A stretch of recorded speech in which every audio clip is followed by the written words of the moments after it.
shot on the second leg. Ashley Coleman. Game And I'm not sure that Joe Proctor's not even going to look at tops this time.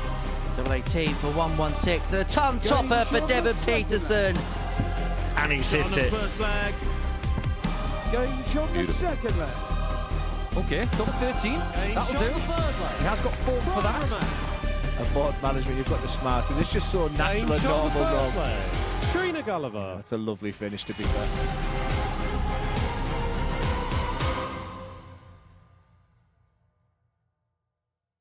Good morning and welcome along to what should be a quick-fire day of arrows here at the Modus Super Series. And if day one is anything to go by here at the Live Lounge in Portsmouth, it's going to be tight and it is going to be tense. We have three leaders at the top of the table going into Tuesday's play and three players who are just a couple of points behind. Watching all of the action here at the Live Lounge in Portsmouth, it's a return to the Super Series for Laura Turner. Laura, great to have you with us. And what an intriguing Group A. So tight, three players all on 6 points. Yeah, we've always said, haven't we, today it is definitely moving day. You get the sense that that's going to be happening once again because we saw some really, really good things, but we also saw a barrage of missed doubles. If one of those players can just take the initiative, just kind of see out the matches that bit quicker, and I think perhaps we might get a clear and front-running leader after today. Well, Andy Davison kicks off the day, top of the league table, the ADC qualifier from Scotland. And for these ADC qualifiers, coming onto that stage, it could either be a daunting experience or they settle very quickly. For Andy, he did, didn't he?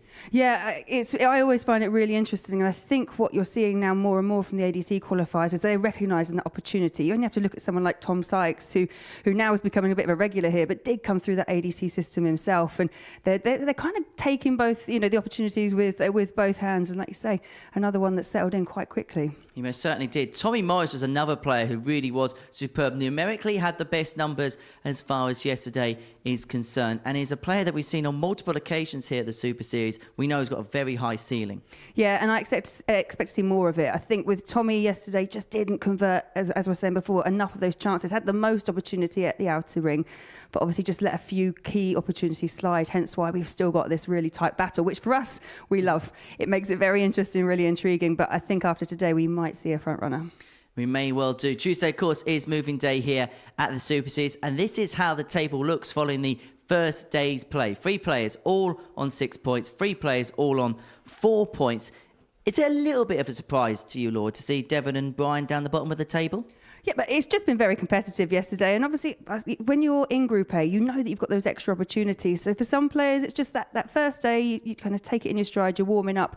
I do expect to see them move ever so slightly. They are the two guys that come in, obviously former tour card holders themselves. So, yeah, because it is so tight, I think it's quite hard to judge who's at the bottom at the moment, who's at the top, because there's just literally one game between them. Do you think there's a pressure for the players that have just dropped off tour to pick up instant success in this building? I think there's probably a weight of expectation from people that watch them. I think you would expect, because of the experiences they've had, for them being the key players to come in with their experience and actually kind of run away with it. But we've seen before that just doesn't happen. The quality and the standard coming through from the ADC and former players that have been here before, it is always competitive. So perhaps, yeah, a bit of expectation, but understandably, it is still quite tight. It's a very competitive group. Let's have a look and see what the bookies think about today's action then. And they stick with Brian Roman at 12-5 despite being bottom of the table. Is that a respect to what he's done in the past, former WDF #1? Yeah, I think so. And again, as we said yesterday, the numbers are all tight. It's all really, really close. The one that's a bit of a surprise for me at the moment is Devon. I know obviously didn't have the strongest of days, but he's only 2 points off the lead. So at 16-1, there could be some kind of value there. Well, it's 18 plus, and it is begambleaware.org if you're going to have a flutter on the Modus Super Series this morning. Right, into our first game we go, and we're going to see Michel van der Horst in action. The Dutchman, his third appearance here at the Live Lounge Report, and he's improving every single time. He takes on Ashley Coleman in our opening match of the morning session. He won his first 3 yesterday before losing his last 2, but 6 points means he's joint top of the table, and early on this morning, he had a chat with me. Ashley, 3 wins from your first day here at the Live Lounge. What would be your overall assessment? Good day. I stole some legs where I shouldn't have probably won, but you got to do what you do to win these games. I was unlucky yesterday where I lost to Mikel. In one of the games I missed a few shots, but that's darts. Today, let's make up for it. In terms of day 2, 6 points to your name, do you feel you're very much in the mix? Oh yeah, definitely. It's literally one the game makes all the difference. So if I win today and one other player doesn't in the top 3, I'm in. So anything's possible. In terms of overall level of play yesterday, were you happy enough with the way you played? Yeah, and I was really happy because getting used to the newer dart is good, and I see progression, so it's good. You mentioned the new darts. So you're playing with new darts, obviously with your new manufacturers. Is it just a case of this week trying to wear them in as much as possible? Yes, and learning what grip feels like, because my old darts, where I hold the dart, didn't have grip.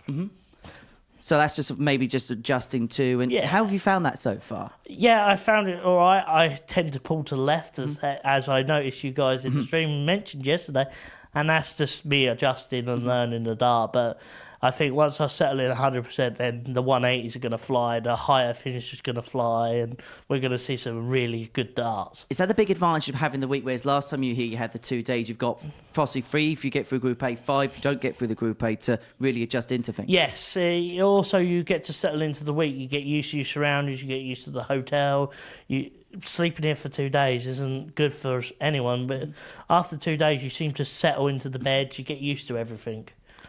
And in terms of this stage, it's a stage you're becoming rather accustomed to. You've played in front of a crowd here at the Influencer event a few weeks ago. Does that actually give you a bit of inspiration to get back to Saturday to kind of know what that experience was like? Oh yeah, that experience was awesome. I wish the crowd was a bit noisier, but you can't pick your crowd. You just got to go with the flow.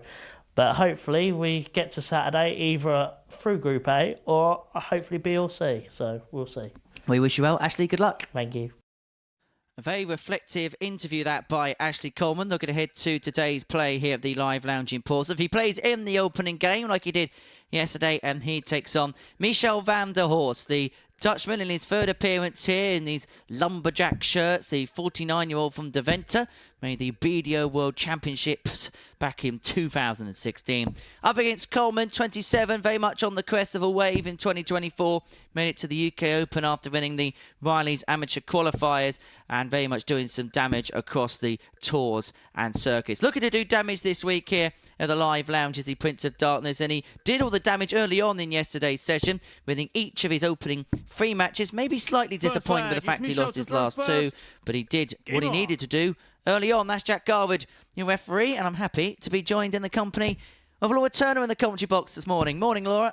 Yeah, thank you very much and good morning. Yep, 100. really looking forward to this. Feels like a while since I've been back here at the Live Lounge, but it's been some interesting weeks, some interesting results, and like we were saying before, I just think 82. today, if someone can just take that initiative, if they can just find the scoring power of, say, that Tommy demonstrated yesterday, but then just finishing off those legs, then perhaps one of these 60. guys could start running away with it. Do you think somebody in that practice would be thinking, right, if I go through the card today, I'm in with a very good shot tomorrow? 99. 100%. When it is that close and when it is that tight, if you can go through without dropping a game, get max points, then it really does put you quite in charge of the table. 140. I know for some players, they kind of don't mind coming back playing in either Group B or Group C just because they keep that continuity of playing. But I know for some, just having those couple of 80. days off can be all important.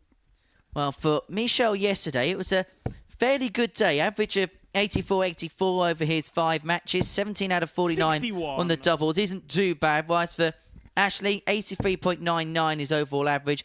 14 out of 31 on the doubles was his real 100. strong suit, Michel, you taking require advantage of 140. opportunities when they arose. But it is the Dutchman has the first chance in this leg. Both players leaving 140 after a dozen. Can he find a way up towards the treble here? It's fairly blocked.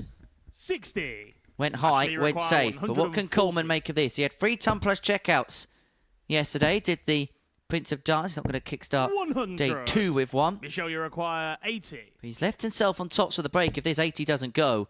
But Van der Horst has got 2 at double 10 60. and can't take it.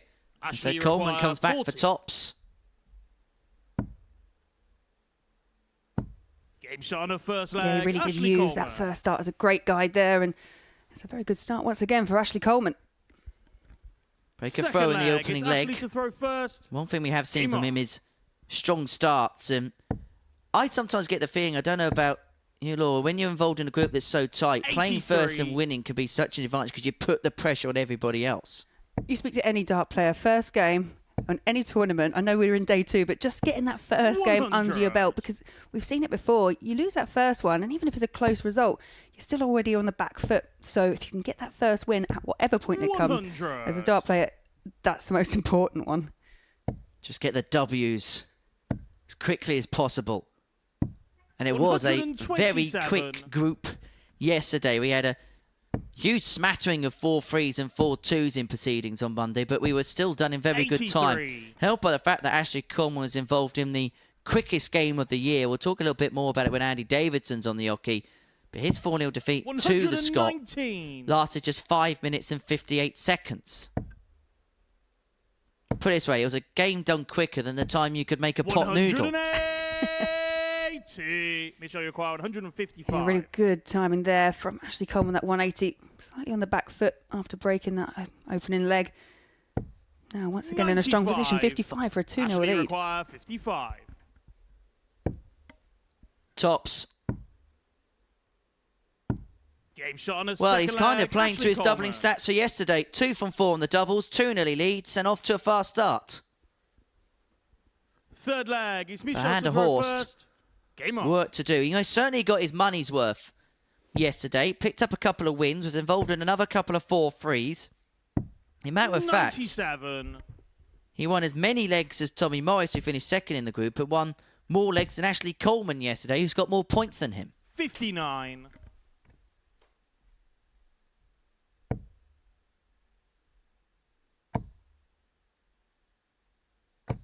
$125. Yeah, nasty bit of a deflection there on the last for Van der Horst.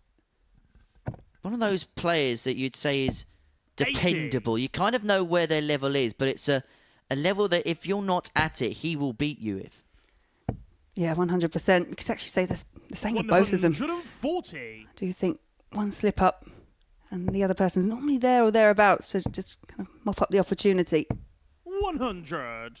Michelle, you Well, Van der require Horst has got 6 here from 139. 139 to half the deficit, bring it back to 2-1.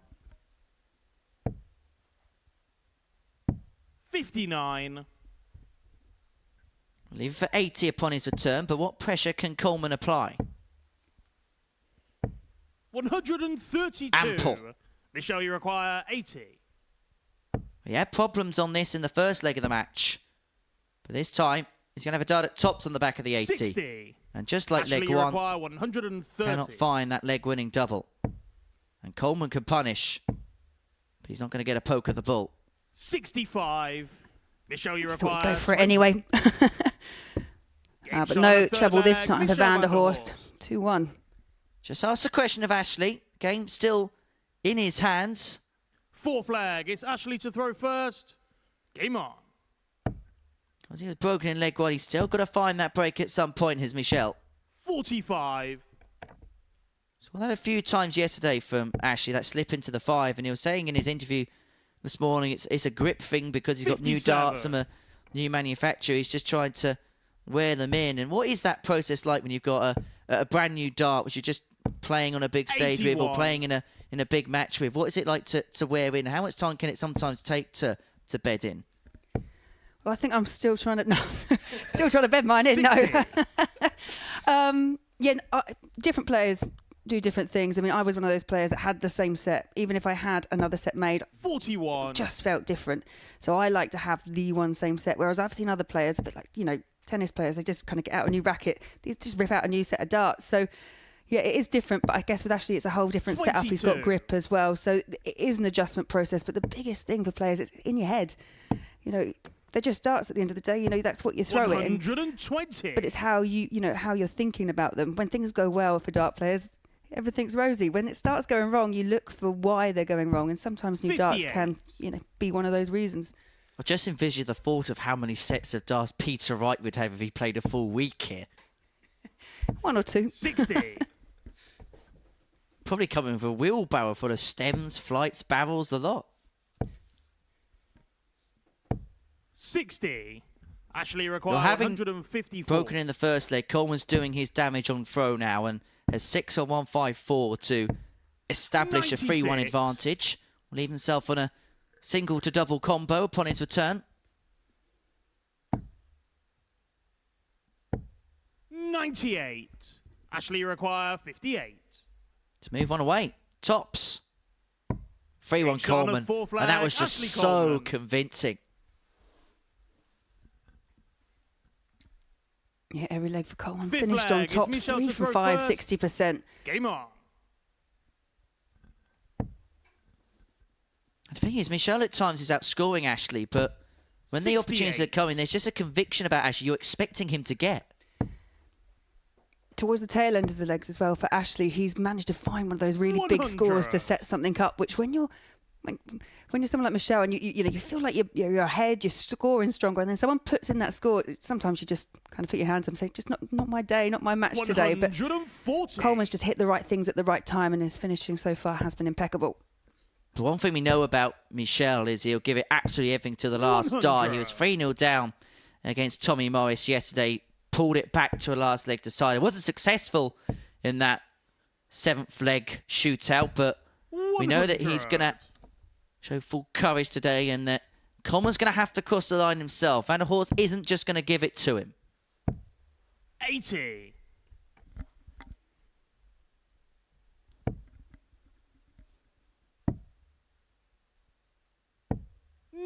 Needed that last start because he had 6 starts and was making a little bit of a mess of it. Coleman can still step in if he can find a 2-treble turn, which he's not going to here. 93.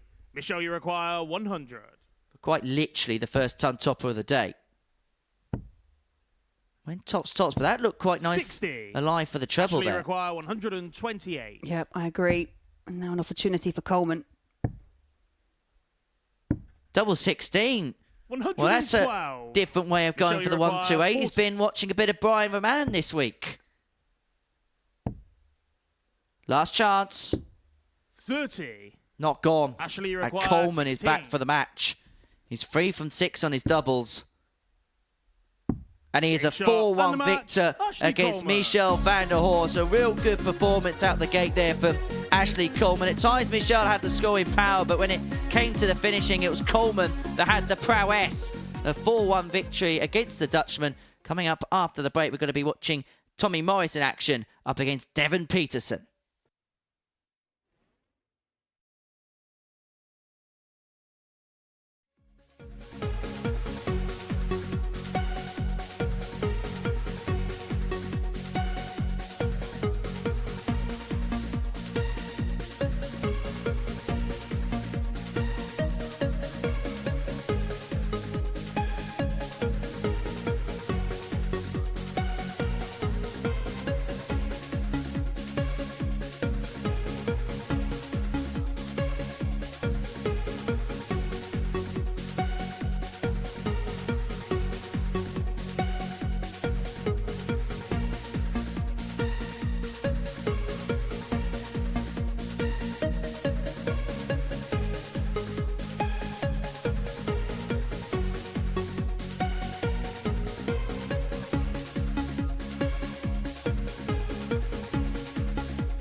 Welcome back to the Modus Super Series, where before the break, Ashley Coleman got the better of Michelle van der Horst by 4 legs to 1. 50% on his finishing, average of 87.14. Real good start for the Prince of Darkness. Next up for us, we're going to see the gun up against the African warrior, Tommy Morris and Devon Peterson going toe-to-toe on the Super Series stage. Well, Morris, in terms of the statistics, was the best player numerically yesterday. 88.66 his average for the day. The 31-year-old from Poole, former England international.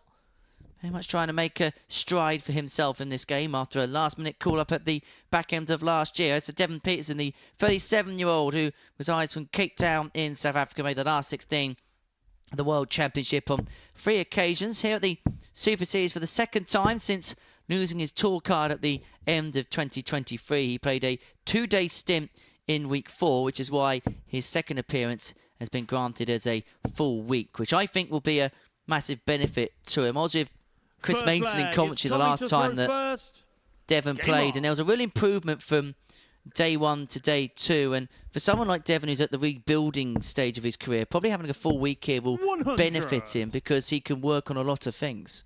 Yeah, it just gives you the opportunity to, like you say, you know that with most tournaments that you play in, if you lose your first game, you're out. So this does give you the opportunity to work on bits and pieces, build up that confidence as well. Because, as you say, Devon, we've seen him right at the highs, you know, at the Ali Pali and the PDC World Championships, playing in the World Cup, and just hasn't been able to replicate that form. So this should be a good, you know, a good long, I'm not going to say practice, but it is just working 85. towards, you know, getting back to where he wants to be. Because when you do drop off tour, by and large, you're losing a lot of games first round or possibly 100. second round. So the match reps you get are very few and far between. And when they do come, well, they're not great experiences. No, we were actually discussing it briefly earlier, weren't we? That sometimes when you do come off the tour, you 40. do then have that opportunity to play a Tommy lot require more games. 161. Something that you don't always get when you are on the pro tour going out in the first 128. Bullseye for the 161. 136. You betcha. And he nearly got firing start for Tommy Morris. Nearly got the leg 1 in the space of a minute flat. 60. The gun is Tommy out under requires starters 25. orders. 2 8s. Game shot For on a the blistering first leg, start in Tommy more Morris. ways than one. Tommy Morris leads 1-0, 14 darter, all done in the space of a minute and a half. Second leg, it's Devon to throw first. Game on. You mentioned before, obviously Tommy statistically, especially in terms of scoring, had the best stats. Had his best game yesterday against Peterson, which he won 83. 4 legs to 2, 94 average, and obviously making a very solid start here this morning. 60. I think he's one of those players as well, particularly in a 3-day group play, that can really build up some momentum very quickly. Build up ahead of his stride. 27. We'll see where he is on the momentumometer as the day goes along. Look, I've been caught out using the word momentum on 140. several times before, but what I will say is when you do start winning, and we mentioned it in the first match, when you start winning, especially early on, it builds confidence, which can be misconstrued as momentum. 140.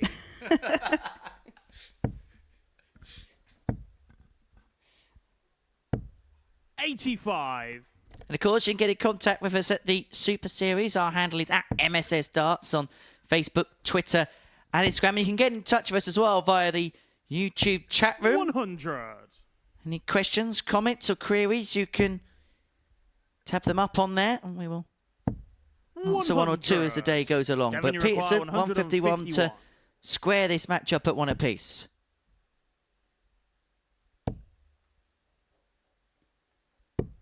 $90.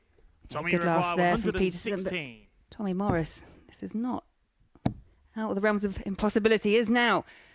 But what can you leave? 76. Even himself Devon, on you require tops, 61. forcing the pressure upon Peterson to take, and he's found the balls over dart 1, so he's going to have to spurn one for double 4. Game shot But he on the makes no second mistake. leg, Good Devon contest this. Peterson. 1 apiece. Third leg, it's Tommy to throw first. Yeah, super competitive Game on. already at these early stages, and I think both players realise one slight miss, the other player is just there tapping him on the shoulder. 140. Well, there's a saying in boxing, isn't there, where styles make fights, and the fact that every player goes at a good pace is suiting each other. 60. Yeah, when you are a player and I play at a reasonable pace, I'd like to think. Anyway, 81. I don't kind of hang around on the oche, and when you do play someone that is substantially a lot slower than you, then that is actually quite difficult. You have to kind of you have to stay yourself. So when you have got people that play at the same rhythm, same level, it's quite good. And normally it's conducive for these kind of matches. Well, the only thing that's really stopping the players is the fact that there's a 10-second wait between legs. That's the only thing that's going to stop players in these matches, which maybe for the player throwing second in legs because of the pace could possibly deter, because you're going to have a little bit of waiting time, whereas you've been used to coming up and down the oche. 95. And it is actually just another element of something you've got to remember, because we've seen it before. Players, they get so embroiled in the actual match that you forget that you've got to just take that extra bit of time before you start the next one. 55. How many times do we see Davidson's try and rush through to leg 2? And ball 25, ball on the back of the 1-2-5. Has got 6 from here. 42. Tommy. Devon not really putting much pressure on the Morris throw in the opening 2 legs, where he's had the opportunity to attack the man from Dorset on the darts. 125. Well, that's a bit better. Tommy require 83. And Pearson took this out in the previous leg. Morris should be on notice. 51. Both grazed the wire. Devon, you require 61. Yeah, well, Peterson went the ball 25 route. Gone ball once again. Obviously, that is not intentional. Goes for the 3, double 4. Game shot on And the that third is leg. a Devon textbook Peterson. repeat of what we saw in the leg before. You know what'll happen? If Devon Peterson leaves it again in the next leg, he'll aim for the ball zone and hit the Fourth 25 leg. and miss It's the Devon double to throw 18. first. Game on. So can we technically make him 4 from 4 on the doubles? 100. Can if you want, but it's not accurate.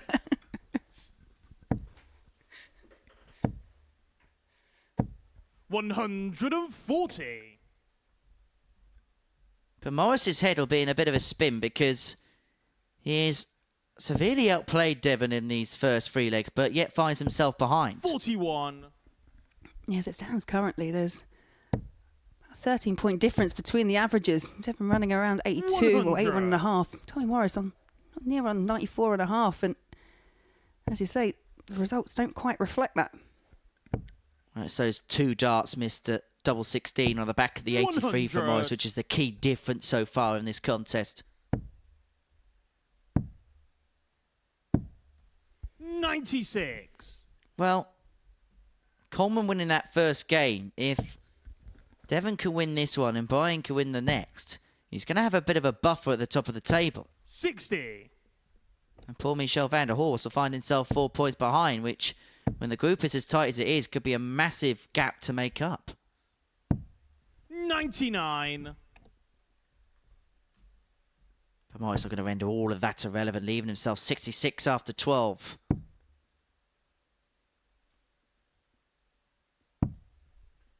$45. Tommy requires 66. So for 2 all, double 18 required, double 9. 48. Devon, you require 155. This is quite in line with what we saw yesterday. Creates those opportunities, just not taking them quick enough. It's almost like he's giving himself that bit of a buffer. So he's got more chances at the outer ring at the end. But we know Tommy, he can be more accurate. And if he can, I think he can top the table. Game shot on He the does fourth find it on leg. that occasion. Tommy Morris. Just about squeezing it into the bottom corner. Well, the big difference yesterday was he was missing Fifth leg. opportunities, It's Tommy but to throw his first. opponents were letting Game him on. have more chances, whereas Devon, when he's had an opportunity, has been clinical. 85.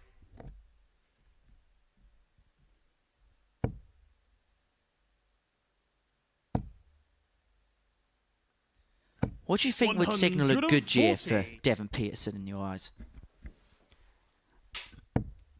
I think for a lot of people kind of think of a good year as 60. how much you've won, and I know that is the measure of what players obviously ultimately want. But I just think to actually get back into a position where you're really comfortable about how you're playing, and you're quite happy with how things are going. 83.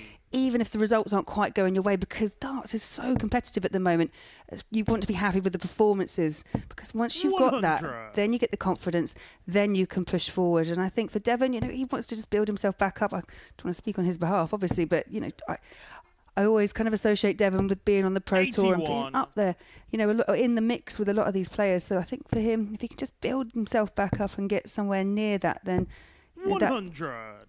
If I was in his shoes, that's how I would be thinking anyway. Step by step, little by little, and step by step, little by little, Morris is hoping to move himself into a 3-2 lead, but his throw could be under some severe threat here, because that ton has left Peterson on a 2-darter, and the 156 isn't going to go. 100. Devon, you require Crossroads 97. moment in this match. Peterson on 97 to break, Morris on 56. This game level at 2 apiece. And he's going to get a dart, a double 12.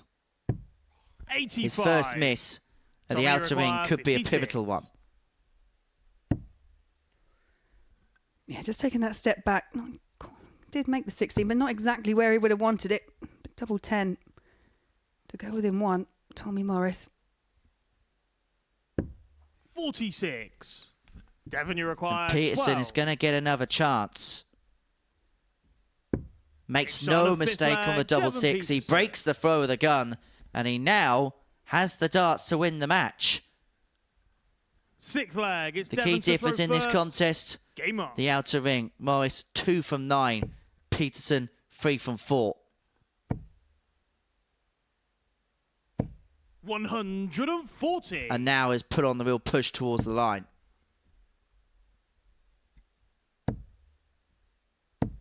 $140. Yeah, and I guess off the back of this, Tommy, if it does go the way of Devon Peterson, Tommy may be left scratching his head slightly, because, as you say, he kind of kicked off with that 14-darter, has created 60. opportunities in pretty much every single leg that he's had. And Devon's just punished him. 100. Well, it's as you are really in this 6th leg.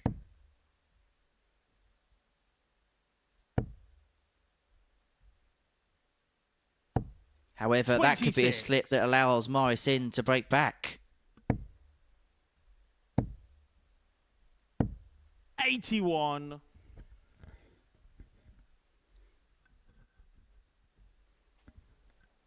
So I don't know about you, but still, even at this stage, I can't quite call this match. Kind of think that it's going one way, then goes back the other. 82. Both players with slips of the last dart, which has denied them the opportunity to be on a finish right now. Morris has taken 100. the darts, and he's going to get first poke upon his return, leaving 80 after 12 to square this match up at 3 apiece. Morris won the meeting between the pair for 2 yesterday. 100. Tommy, you require 80. May just be a dart. Is just a dart. Game shot on Found. the 6th leg. And we Tommy go Morris. all the way to a last leg decider. Change from the fist 7th bump. and final leg. It's Tommy to throw first. Game on. And just see, Devon really is contemplating in the background. 100. Just trying to get that focus. I think, and as we've said before, it's just getting the confidence, getting up there. Both players feel 40. like they've justified the 2 points, but only one of them can pick it up. And Peterson's had to pick a dart up off the floor. How crucial that could be in the end game now as Morris begins to 100. pile in trebles on a more regular basis. Tons are doing wonders about now. 60. And Devon will feel disappointed because he's done the hard work in this game and has then let it slip from there. 140. Yeah, Devon needed at least a break of throw, found a couple, but as you say, Tommy Morris then breaking straight back. 100. Tommy, you require 161. 6 of the match from 161 for the gun. 97. He's going to leave himself on 64 after 12 and a last leg decider on throw.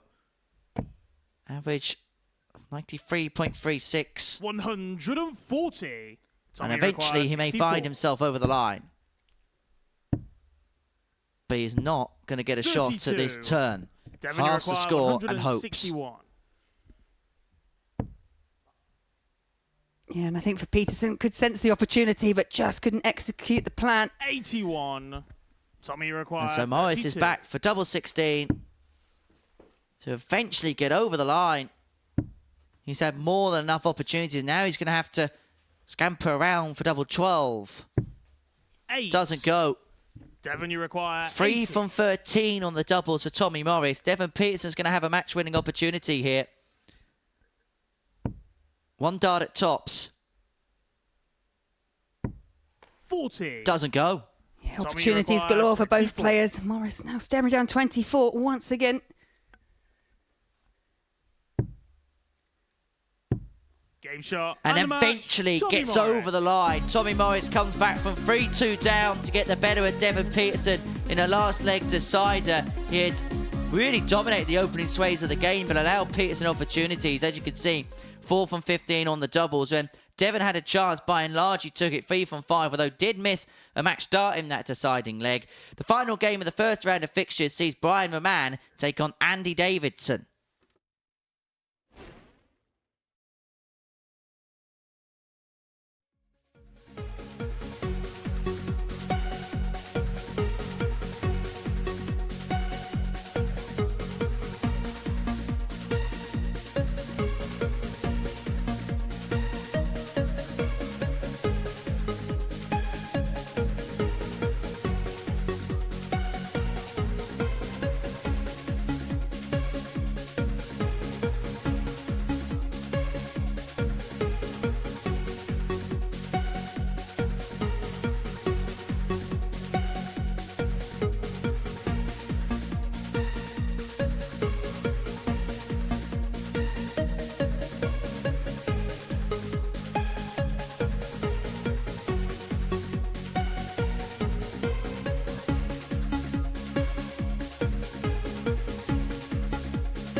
Welcome back to the Modus Super Series, where before the break, Tommy Morris got the better of Devon Peterson in a last leg decider 4-3. The last game of the first round of fixtures sees Brian Roman take on Andy Davidson. The Riddler, who began the day bottom of the pile, will be hoping for a better day on day 2, up against Davidson, who literally couldn't envisage day 1 going any better. Top of the pile following the first day's play. It's a bookenders battle, you could say. But for a man, the 27-year-old, former WDF World number 1 and World Championship quarterfinals, he'll be expecting a big push on day 2 up against the 28-year-old from Edinburgh, who has enjoyed a superb start to Super Series life. And just like the previous 2 matches, this should be fast. This should be furious, and I think we should just strap ourselves in. Yeah, I think with all the players, we've mentioned it before, but with all the players, they do play at a nice rhythm, a nice pace. It does suit every player that's up there. So Again, could be another explosive one, but blink and you miss it, right? Most certainly. However, is the one First perhaps leg, it's Brian issue? We to spoke throw about how first. players Game playing on. at a quick pace can suit people, but can it also sometimes go the other way where you can get drawn into the quickness and you speed up yourself and almost go a little bit too quick for your liking? 100. Yeah, 100%. I think if someone's actually faster than you can... honestly, it becomes quite dizzying because by the time you've actually come back, you're straight back up on the oki again. So players have... I'm sure most players have actually kind of just got caught up in someone else's pace. So, but that's, I guess, what 45. the Super Series can offer is for you to work out your own pace and actually work out how you deal with players that are either much faster or much slower than you. 174. 134, 174 to kickstart for Andy Davidson. The Anthony Dundas shot. 81. Morning pup. What a start. 139. On for potential 11 darter in the first leg to break Roman. We spoke about players being left in a spin. It may not be the pace that will leave Roman's 130. head whirling around. It may be the brilliant 54. darts to start. Tops. Double 10. Game This shot is on the first incredible. leg, Andy It's a 12 Davidson. dart breaker throw for Andy Davidson in leg 1. Done in the space of a minute flat. Second leg, it's Andy to throw first. Game on. You did call it. It's going to be fast. But as you say, 45. also very, very high standard from Davidson to start with.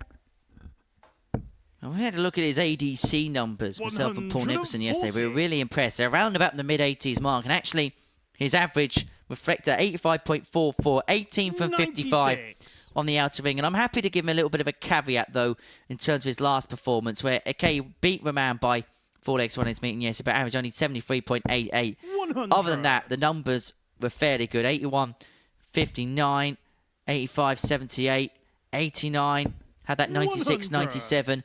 It was a solid base, and it was also at a level which you'd say is very attainable over the course of 3 days too. 91. Because it can be weird sometimes where we say players are playing well by averaging 92, 93 over the day and today. Can they play at that level? Whereas at least with Andy at 85, Brian, you you feel require like over 3 170. days, that's a solid base to be able to play it consistently. Yeah, 100%. 134. Good reply, good response here from Brian Roman. Just looking to find that break back and has an opportunity for 36 to make it 1 apiece. Brian, you require 36. What a start. What a on a second dart. leg, Brian The Roman. 12 dart break is cancelled out with a 13 dart break. We're level at 1 apiece. Both players averaging above the ton. Third leg, it's Brian to throw first. Game on. Yeah, it feels like that kind of lit some kind of fuse under Brian Roman. He knew from 140. the very first leg he was definitely in a match and probably looking to seek a bit of revenge from that last game yesterday. There was a real focus about Brian when he walked in the building 95. this morning. Every single minute he could be on the stage having a practice, he was. Leaving no stone unturned. Spent a little bit of time on that stage with 57. Tommy Morris having a little bit of a chuck with one another. And then once they had to fulfill their media commitments this morning, 66. Brian was straight on stage and had a 10-minute session to himself, locked into battle mode. 97. Wasn't giving too much away this morning when I had a little bit of a chat with him as we passed through the corridor. 45. Very much in full focus today is the Riddler. You know, I think because of the position that he found himself on the table, again, I know in terms of 140. points, there was only a couple of points in it for everyone, but it's how it makes you feel. So he's obviously come here thinking, I am not going to be on the bottom of the table after Brian, you today. require 67. Well, he's doing everything in his power. Double 16. 35. Doesn't go, but he has got a little bit of time. 100. Brian, you require 32. We'll be wary with Davidson lurking on 96. He was good on the pop Gets finishing on a yesterday, third but leg, Roman Brian moves Roman. himself 2-1 in front. Fourth leg, it's That's Andy the other to throw thing that you have first. to think about when you Game are on. in Group A. Everyone is jostling for position. Everyone wants to finish in that top spot because the goal is to make Saturday's 58. finals. But there's only one player that can do that. The backup plan is just to make sure you're in Group B. So you just need that full focus the whole time you're here. 95. Very tough Group B as well this week. We're going to see Scott Taylor, the defending champion. He's going to get a second go at trying to retain the title he picked up in the middle of February. We were both there that night to see him lift that particular title. And he was such a good champion, and he doesn't want to let go of that title lightly, does he? 100. Yeah, and just looking back to that, I mean, he did really put in a shift to actually take that title because he was a week. He won the week before. 99. Very last-ditch qualifier, then had to do a whole other week, and he is a slog.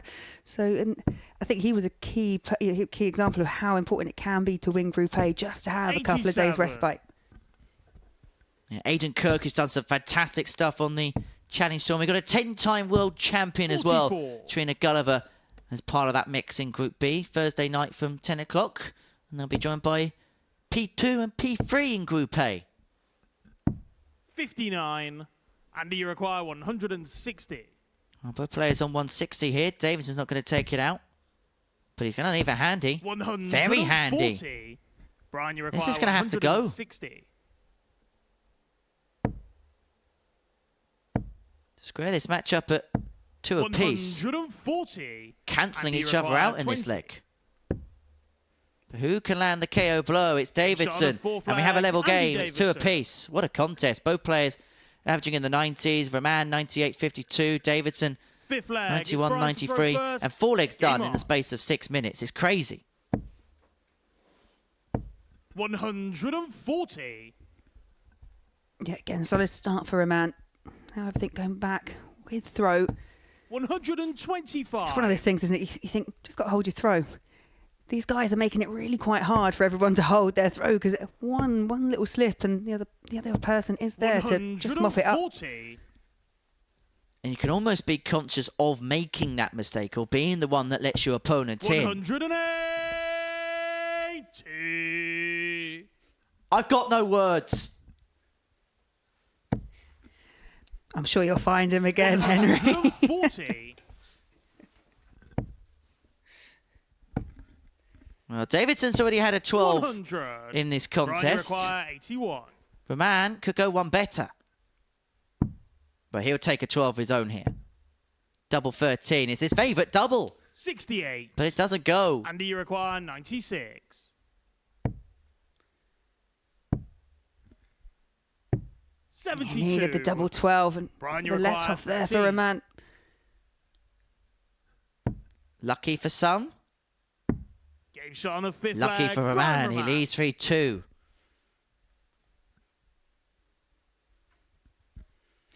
Sixth leg. Kind of an It's expression Andy that to would throw work first. both ways Game because, on.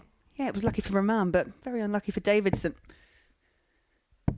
Yeah. 97. Double entendre. Got to that stage of the morning now.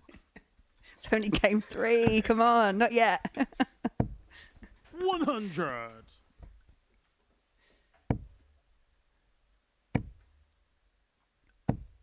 Well, we didn't see a 100. ton plus average. It's the only thing really we didn't see on the opening day of Group A. But Roman averaging 100.27 as we enter the 6th leg of this contest. 55. It was a day that flattered to deceive the 135. Belgian yesterday. But you get the sense he's the type of player that, yes, he was frustrated towards the end of yesterday, but he bottled up and channeled up that 92. frustration to put a real assault in today.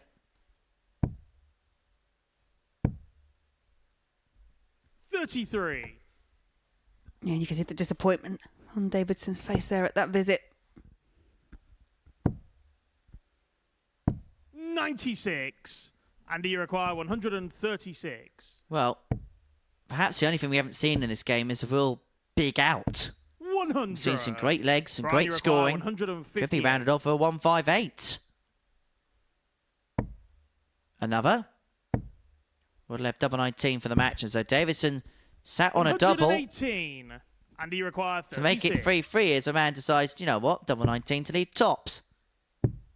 18. And he's going to get that go at tops to win Brian, the you match. require 40.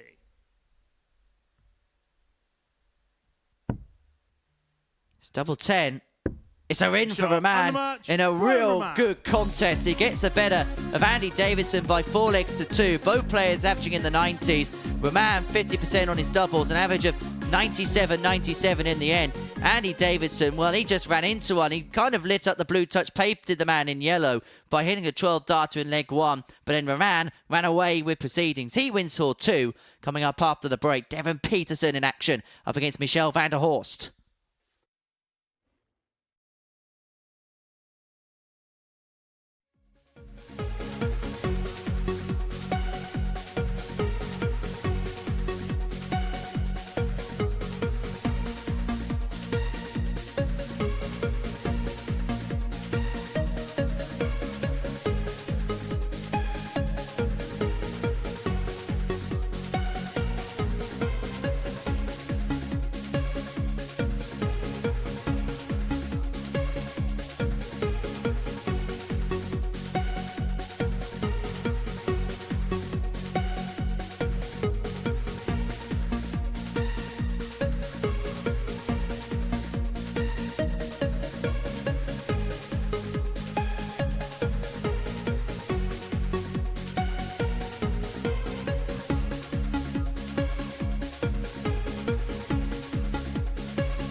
Welcome back to the Modus Super Series. We've completed the first round of fixtures with a win for Brian Roman by 4 legs to 2 up against Andy Davidson, averaging 97-97, 50% on his doubles. Roman is up and running to some tune. Well, it's the bottom 2 in the table now that go toe-to-toe in our first game in the second round of fixtures for our Tuesday here at the Live Lounge in Pause. It sees Devon Peterson and Michel van der Horst go toe-to-toe.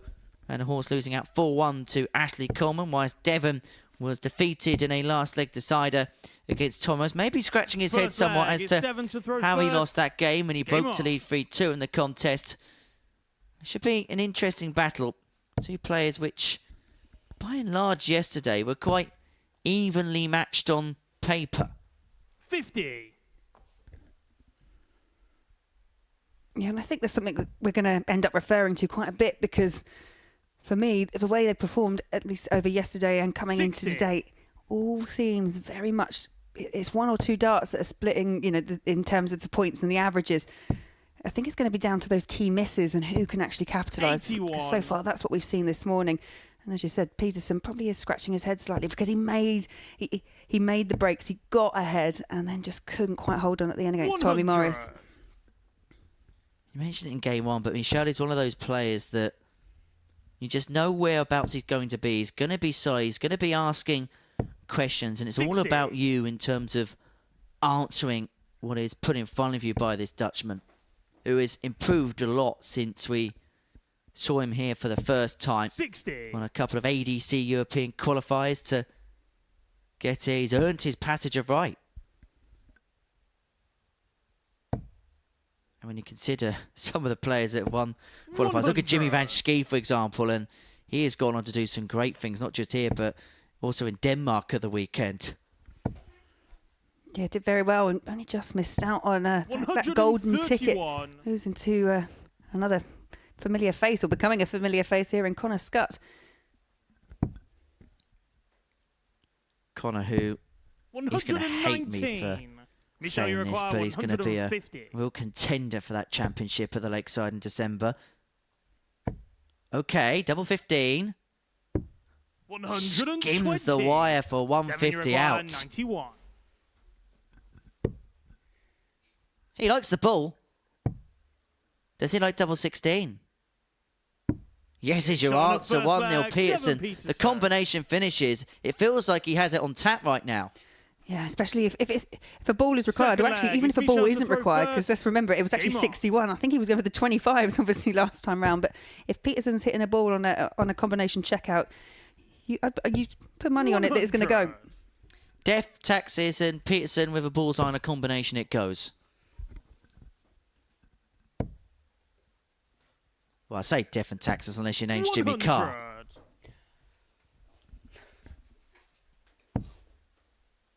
Anyway, this is no laughing matter. 85.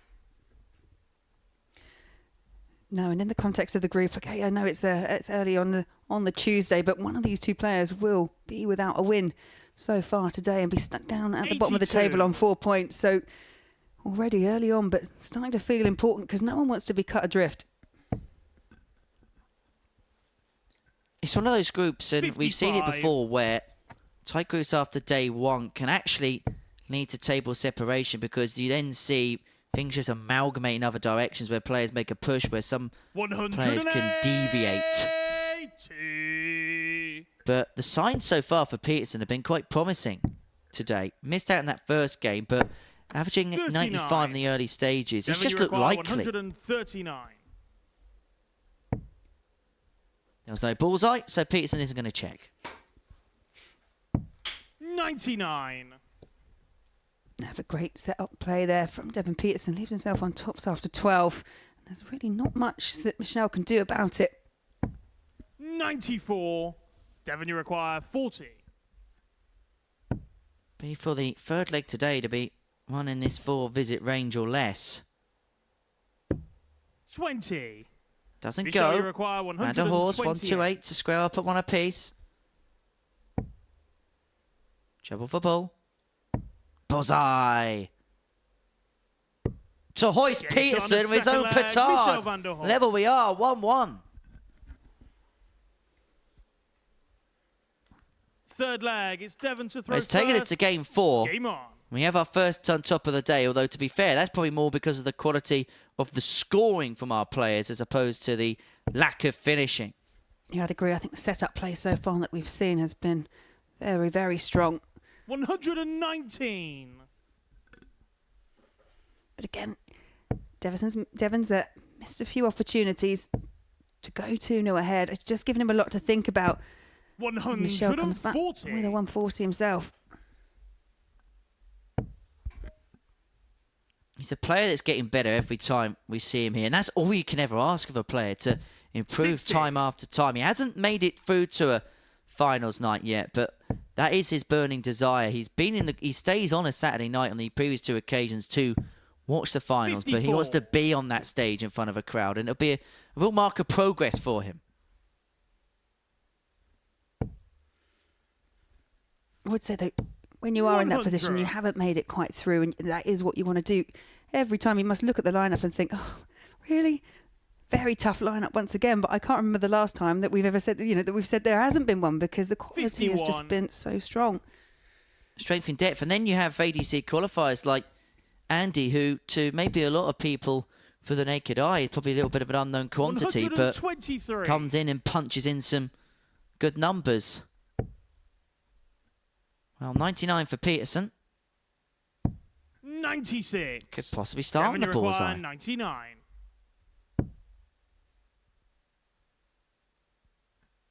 But covers with dart 2. Double 16. 83. Just a whisk of a wire Michelle, away. you require 160. Yeah, wild first start, but good recovery from Van der Horst. 82. Devon, Peterson, you require 16. another good opportunity just to go 2-1. Needs double 8. Game shot Yeah, on the this time third does leg, find the Devon target. Peterson. On target, the African warrior. And it is a good week Fourth to flag, be it's Michel to throw a warrior first.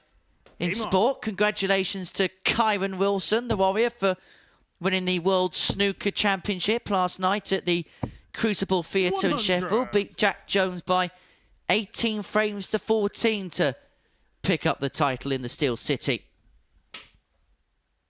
What a one Jack Jones had to make it through to the final. What a fist he made of it when he went 7-0 down in that final. Yeah, he did. 100. Had a bit of strength of character there, and now finds himself in the top 16. Really has kind of jumped. I think he came in at 44, now 16. So yeah, very, very well done to 100. both players. Moving up to world number 3 for winning that particular tournament. 57. Stephen Hendry's just relieved he's got his record for another year. No, but you have to say, the scenes afterwards towards the end with Wilson and, his whole family around him, that was 82. something special to watch, and you could just see how much it means to the players and kind of in any sport. But to become that world champion, it's the goal of most of those top players, if not all of them. 80. Yeah, I saw some videos from the after party on social media this morning. I don't think it was a quiet night, nor should it be. 41. It's just like a Saturday night at the Live Lounge, which you can be a part of here at the Modus Super Series. Dartshop.tv, the 54. place to be to get your tickets. We'll flash that QR code. There it is on your screen right there to be here. It's a £2 booking fee. And you can watch some world-class darts 138. here on the South Coast. And this is a classy leg from Van der Horst. He's tops to square this match up at 2 apiece. 140. Michel, you require Yeah, 40. Peterson just trying to put on that bit of pressure. Double 10. 30. And couldn't find the target. Devon, you So require can 70. Peterson capitalise? Well, both players' strengths and weaknesses could be amplified here. Double 16 for Peterson. Last Shot dart in on the hand fourth has been a flag, strength for Devon him, whilst for Peterson. Van der Horst, he has missed some key opportunities today, and he's missed another big one there. And Fifth Peterson flag, has it's the Devon darts to for throw 4-1 first. success as the Dutchman on. shakes his head ruefully in the background.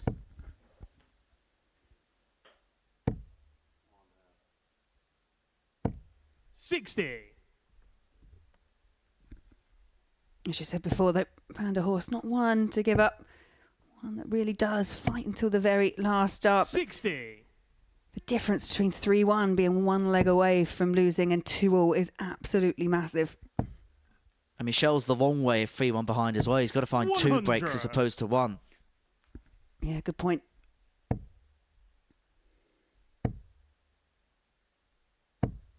$100. But he'll chip away. Peterson could put the afterburners on now. 85. Yeah, a bit of a deflection there on that last start for Peterson. 96.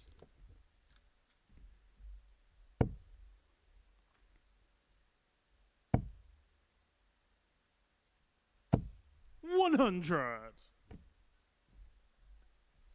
He's finding that second dart, but he'd be a little bit concerned the first dart's dipping below the treble more often than it should, Devon. 57. Devon, you require 156. I think it comes back to what you were saying earlier about not being the one to make any mistakes. Nearly found the 156 for the match. 100. He's going to come back for a single to double combo. Van der Horst looking to apply as much pressure as he physically can. It just feels like he's 60. ran out of steam in Devon, this you require contest. 56. And so Peterson will have 2 at tops to round Shot off a on the match, 4-1 victory. Devon It's a Peterson. start to the day which Peterson will take as a par for the course. He lost his first game, be disappointed in that, but then beats Michel Van der Horst by 4 legs to 1, averaging 87.71, 4 from 9 on his doubles. Coming up next, it's Coleman and Davidson. This was the 5-minute 58 game yesterday.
to become the first ever female player to hit a televised 9-time finish.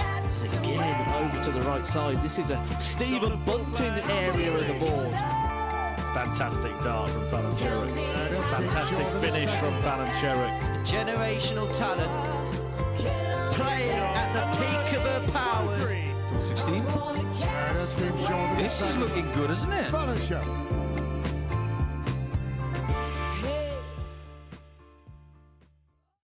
Bo Grease and Fallon Sherrick will be headlining the Women's Week here at the Modus Super Series, which will kickstart following the culmination of Champions Week. It will begin on Monday, the 27th of May here on the Modus Super Series YouTube channel. Should be a fun week, an exciting week, and it could be a busy couple of weeks for Bo Grease because she's going to be playing in Champions Week, of course, in a few weeks' time, and will be one of the favourites to go on and lift the title. It's the first time we've actually had a chance to have a chat, Laura, since Bo Grease made that bit of history. Not just did she win the week, she became the first ever player to win all 16 matches in a week. It was dominant from start to end. Yeah, having faced her on several occasions, I'll be honest, it doesn't surprise me. She is just, I think I heard you say it in the VT there, a generational talent. She is just a phenomenon. She's a wonderful ambassador for the sport, not just for women's darts, but the sport in general. And yeah, I think you wouldn't want to be playing her in Champions Week and Women's Week again. She's headlining that along the likes of Fallon. It'll be interesting to see how it all pans out with the women that will be involved. And there must be a real buzz as well around the women's game. The fact that this week is happening, there's been a lot of talk about having a women's week for a while. I know a lot of fellow pundits have been asking for something like this. This is going to be a real big moment potentially. Yeah, it's great. It's just another way of showcasing. I get to see it at the Women's Series. Obviously, we were all in Denmark, and Bo dominated Denmark as well, winning both the titles out there. But I actually said it was interesting on both days. There was, although Bo won both, the runner-up and the semi-finalists in both events were actually different both days. So again, it just shows that depth of talent. So I think it's wonderful, and very much looking forward to seeing how it all goes. There's a depth of talent, isn't there? Now in the past there was a pool of players which maybe was about 4 or 5, then it became 8, and now there's a massive pool of talent which probably we haven't had before in the women's game. Yeah, and obviously the standout player really is going to be the likes of Bo, obviously, and I think most people will obviously agree with that. But tapping on the shoulder, you've got the likes of Fallon, you've got the likes of Makuru. There's just some phenomenal talent. Even we mentioned it, we were talking about it earlier, weren't we? Gemma Hayter, who's just come back into the sport and absolutely hit the score, hit it running. So yeah, interesting to see.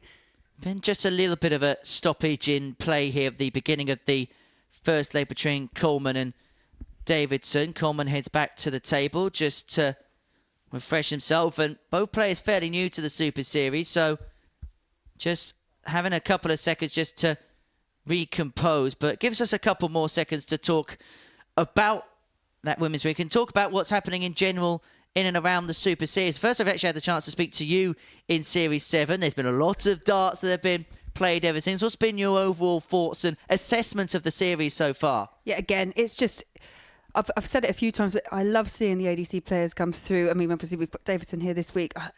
Just those players that we haven't seen before. And I've got to say, just seeing Bo do exactly what she did, 114 average, absolutely dominated. And you've got to remember, as experienced as she is, that's on debut.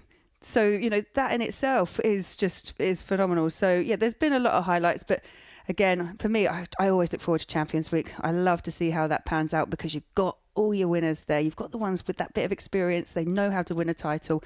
So I'll be interested to see how that goes. Well, it'll be interesting to see. Andreas Harrison and Bo Grease, you get the feeling will be the two favourites going into it. But then you've got players like Neil Duff, who we know that when he's got a score to settle, will do everything in his power to make sure that's the case. Yeah. You could probably throw out pretty much any name from the Champions Week, that lineup, and it wouldn't surprise me if they won. But like you say, you always go in with your favourites, just to hope. 33. I know it sounds awful, but I do hope Bo can just kind of continue where she finished off, because she's going to cause people a lot of trouble. Talking about damage, Tots for Davidson would have seen him pin the first leg with a ton topper. Coleman, who was so good on the outer ring in his previous match, 4 from 8, gets there in the end. He leads 1-0, and that Would have been a little bit difficult for the players having that lengthy stoppage in play in the middle of a leg. Second leg, it's Andy to throw first. Game on. But credit to both players because they reacted to that very well indeed. 55. Yeah, I think it does happen. Players that have ever played, just on a county stage, technical issues do happen. It's just one of those things. It's part of the course. It's just how you can then get back into it. Especially, as we've mentioned, these two are quite speedsters. So just that break in rhythm. But again, bounce back, adjusted well. Happens on all the stages across the world. But because we play more darts than anybody else, it sometimes can rear its head once or twice. But we're back into good order now and seemingly back in the swing of things.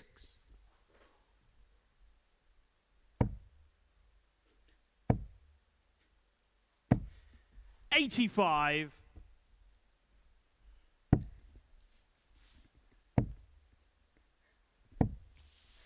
59. Now this second leg very much up in the offing. 96. That leaves Coleman first to a finish, but Davidson can leave it much more handier on throw. 70. Actually require Not happy with that visit. Didn't quite make the most of it. And Coleman, oh no, that's unfortunate.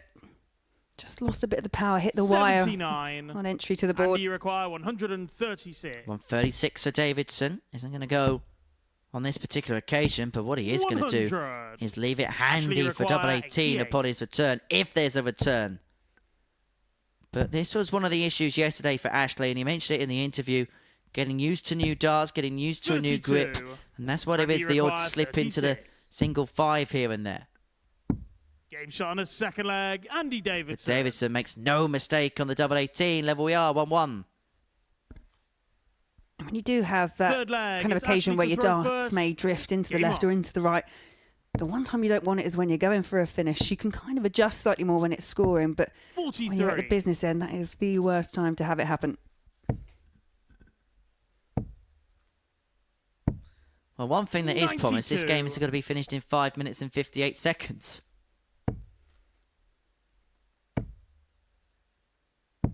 137.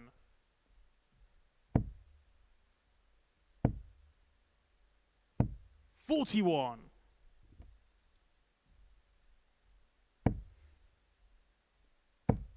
Yeah, and of the two players, Coleman really is putting his foot down. 182. For a player that's very new to the scene, Coleman seems very experienced, or comes across as a player that exudes that sort of air, that sort of knowledge of a player that's been there and done it for a number of years.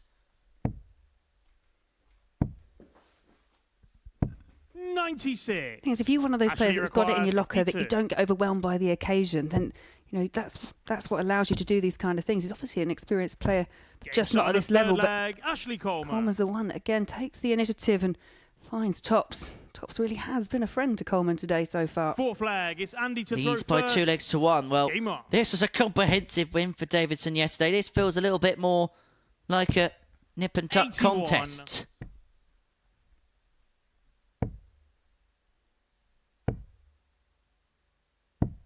59.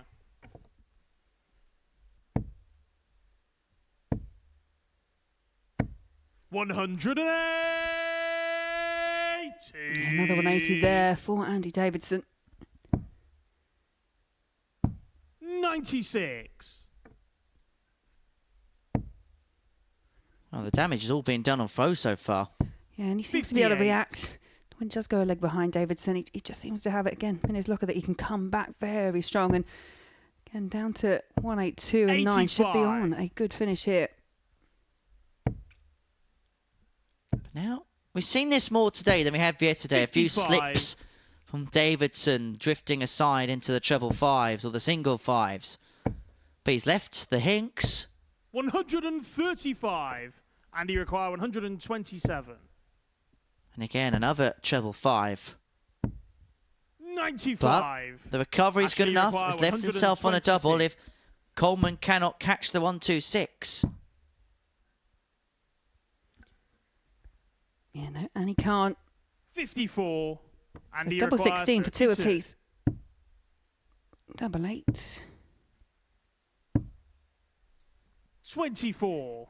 If I'm honest, Ashley I was doing the requires same as 72. Jack there. I couldn't quite work out if that was in. That was so close. It was a double take moment, wasn't it?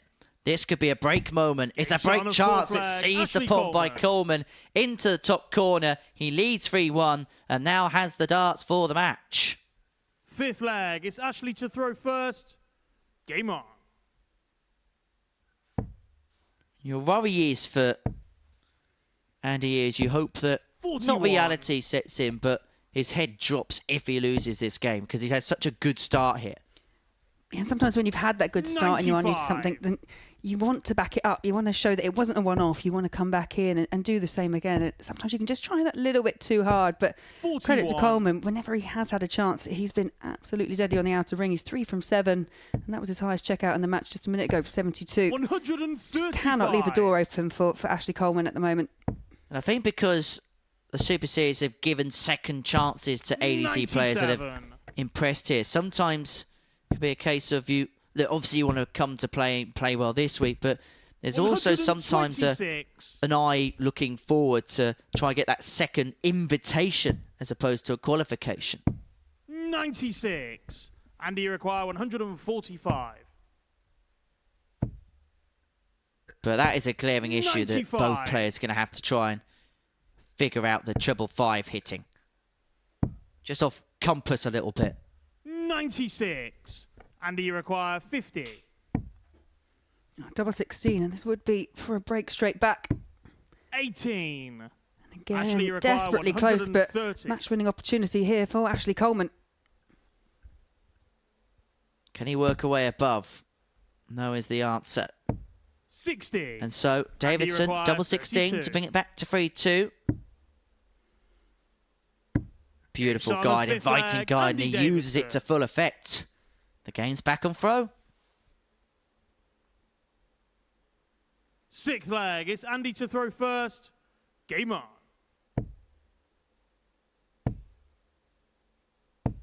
85. Nice adjustment there from Davidson. Just finds it over the top. 97.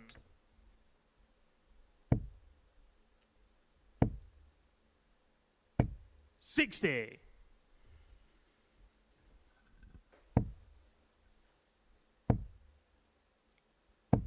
60. Yeah, Coleman just trying to work his way down to the treble there. Couldn't find it. And Davidson straight back in and 100. really is fighting for this match.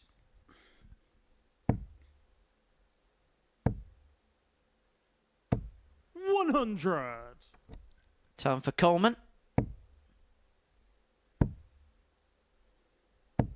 99.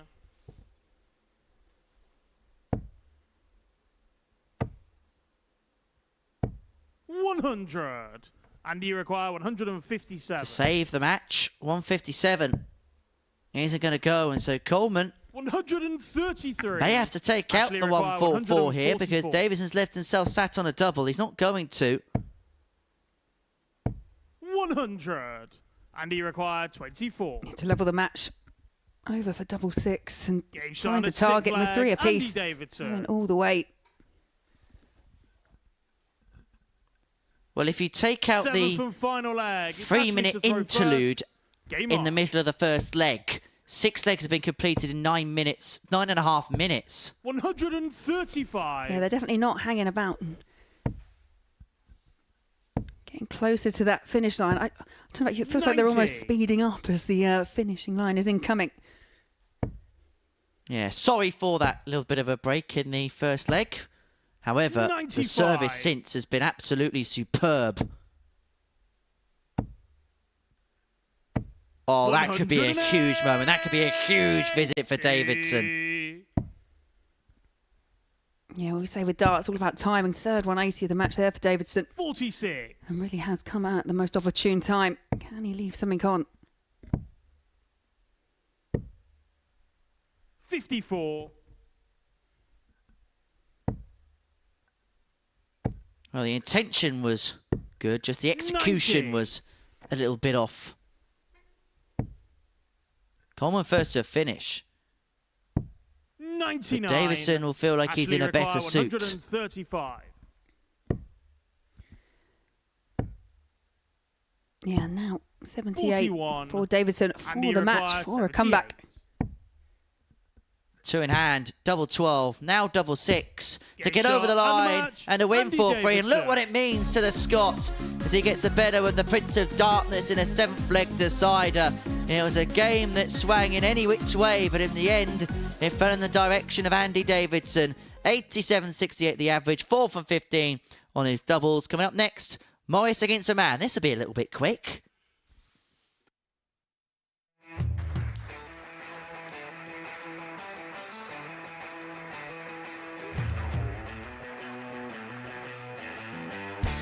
Hang on a minute.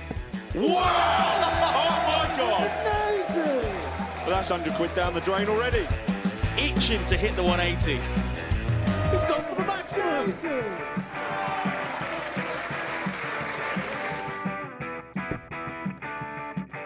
18 for the bull. Bull. 53. No, he said bull.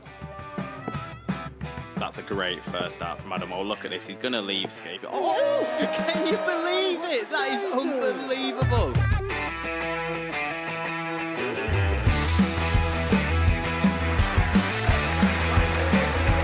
The match starts to put his team into the final.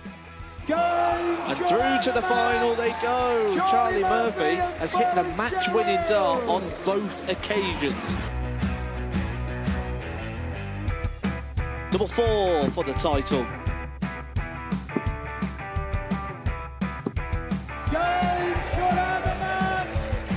Please show your appreciation for the winner of the Influencer Pairs event, George Scaife and Adam Lipscomb.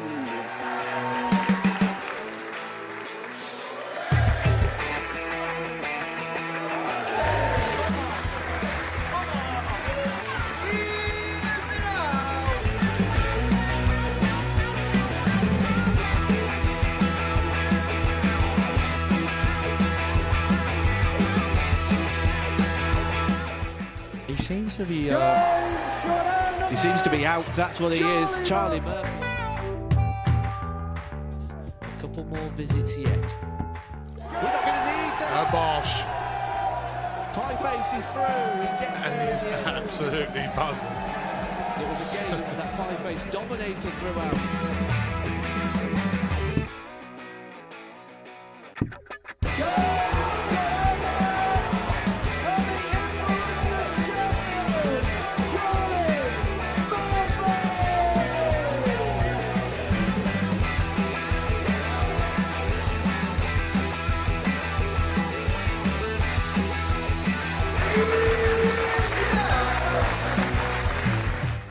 Well, no one's hoping they're going to have pie on their face at the end of this contest as Brian Roman takes on Tommy Morris. It's the 6th match of our morning session here at the Live Lounge in Portsmouth.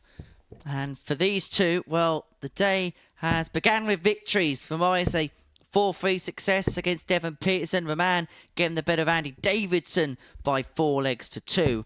And Roman, well, it really did kick off to some tune. 97 the average, 50% on his doubles. A real improvement from his performances on day one. But I suppose the key question is, can he back it up? First leg is Tommy to throw first. Yeah, I agree. Game on. And again, you know, the table is still really tight. The only person not to have actually won is Michelle van der Horst today. So both these players looking to try and do what we were hoping players would do earlier. Just go through the card, try and get a bit of an advantage.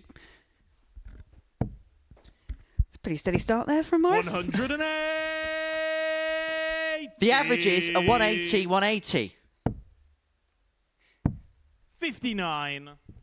Oh, get out of the way with Brian. Maybe not. 60. But I think this shows you the focus. You mentioned in the first match the focus that Roman has come in with today. And I think that's kind of testament to both of them. They know what they need to do.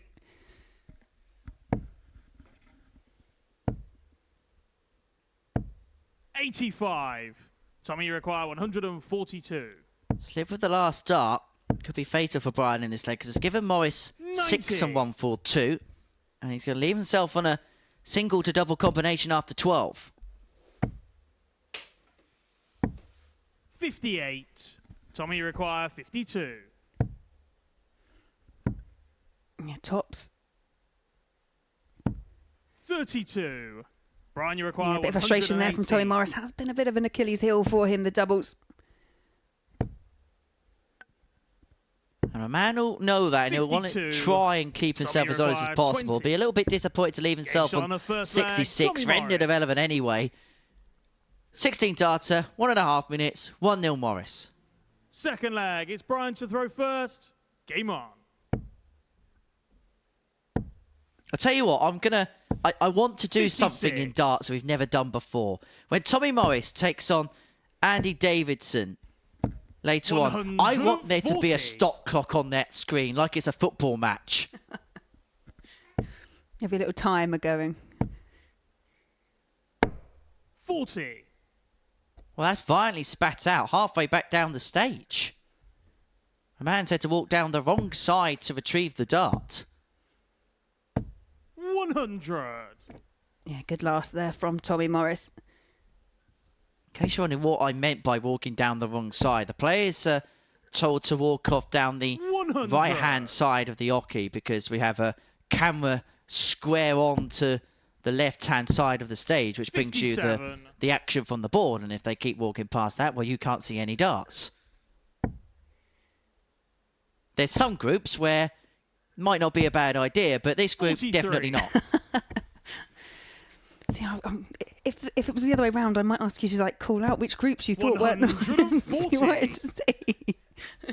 I won't Easy. do that. I won't do that to you.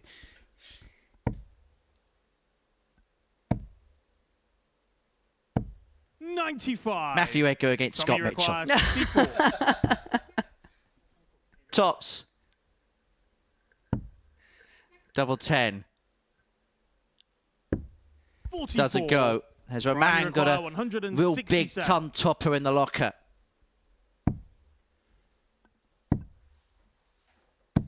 $95. Yeah, so this for a break Tommy of throw, and required Tommy Morris is 20. going to want to see it off. Game shot on a Yeah, second and he leg. does. Tommy Morris. Well taken. He was unfortunate in the dart before. To be fair, it was very well thrown. But 2-0. Third the leg. way of It's Tommy to Morris. throw first. Game on. One thing about Brian is he doesn't shirk away his emotions, does he? 81. No, he does not.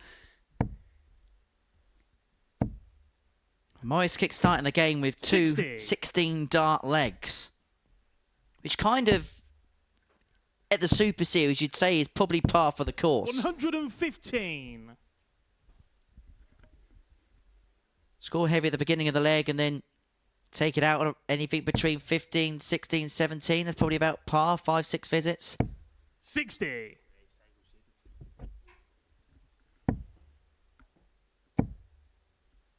Yeah, the meeting between these two yesterday, it did go the way of Brian Roman. 165. 1-4-3 again, another one that went to that last leg decider.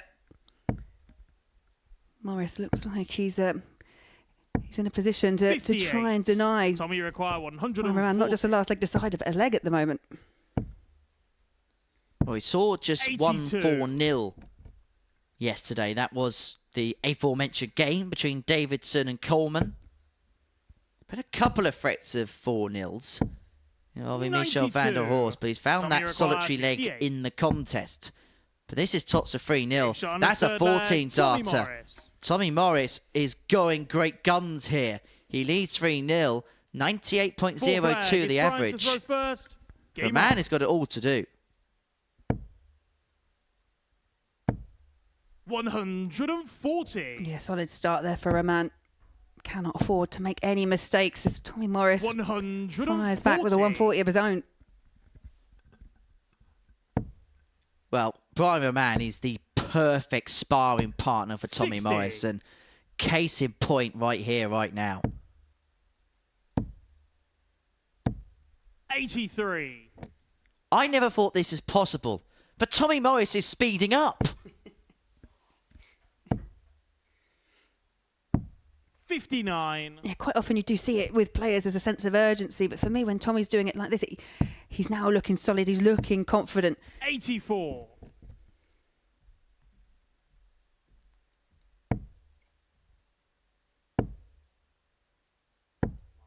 44.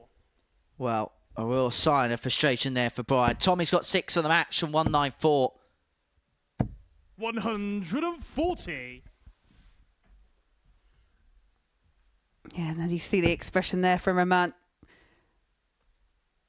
He's almost got caught up in the pace of Tommy Morris in this match and just thrown away a few important darts at key moments. 80. Tommy requires. Haven't seen a ton 54. plus average yet this week, but if Morris could find tops, 14. he would have stood a Brian, you chance. require 118. Jinx that, Henry.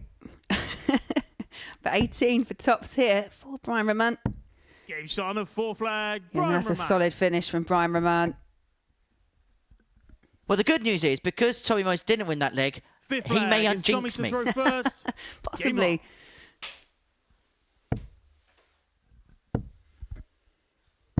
on. 97.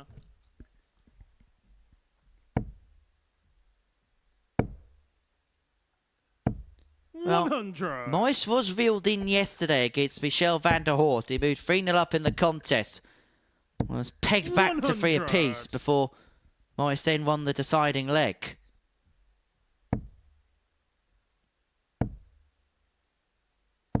$100.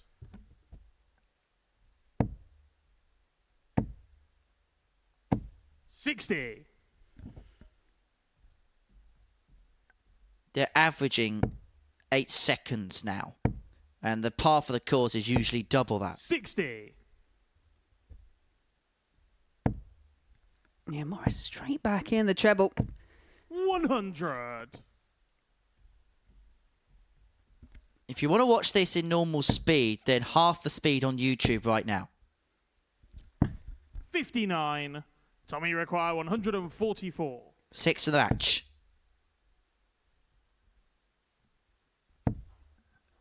Yeah, all Roman can do is 60. just try and pile on that bit of pressure, because we have seen Tommy Morris just buckle slightly when it comes to the doubles. 100. Tommy requires Applies 84. ample pressure. This for the match. It may just be a dart of the ball. In fact, it's going to be 2 at double shot 12. He and the only match, needs the Tommy 1. Morris. And the gun is firing. A 94-81 average in dismantling Brian Roman by 4 legs to 1. And you could see what it meant to him. He knew how huge that was. And it sees him to the top of the pile. A big performance on Tommy Morris as he gets the better of the brilliant Belgian Brian Roman. Coming up next, Andy Davidson takes on Devon Peterson.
Welcome back to the Modus Super Series, where we've completed 2 rounds of fixtures on this Tuesday morning here at the Live Lounge in Portsmouth. It's been a very good start for Tommy Morris. He's won both of his opening fixtures up to press. For everybody else, bit of a mix and match affair. Michel van der Horst yet to get into the winners enclosure. This is how the table looks then.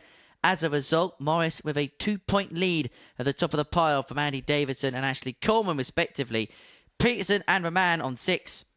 Van der Horst yet to get off the mark on 4 points. It feels almost as if, as you were at the beginning of the day, but this could be a crossroads match between Peterson and Davidson. If Devon can pick the points up, then he puts himself temporarily a couple behind Tommy Morris, who plays Michel van der Horst in the 3rd round of fixtures. I'm alongside Laura Turner in the commentary box for all the day's proceedings here in Portsmouth, and we've had a very enjoyable morning of darts so far. Yeah, we have. It has been a case in some, especially in some of these matches, of blink and you'll miss it, because these guys, they do not hang around up there on the oche. But as you say, all very close, and as to be expected, it's how we spoke about the day progressing. It's just who perhaps can run through the card, and at the moment it's Tommy Morris that's looking like that could be a possibility. Tommy the Gun is the one that's having the most fun so far here on this 81. Tuesday at the Super Series.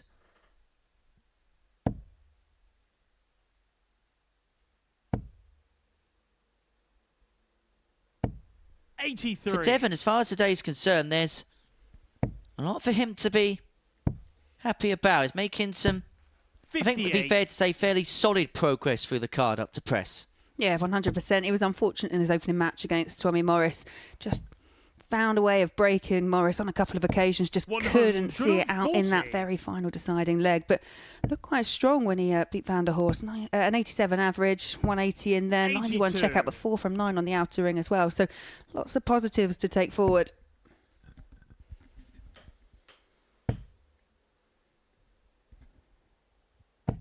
$95.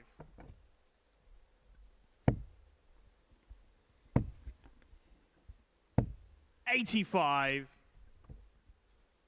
Well, Peterson's taken the darts in this opening leg. He's got 6 on 183 to establish a 1-zip advantage.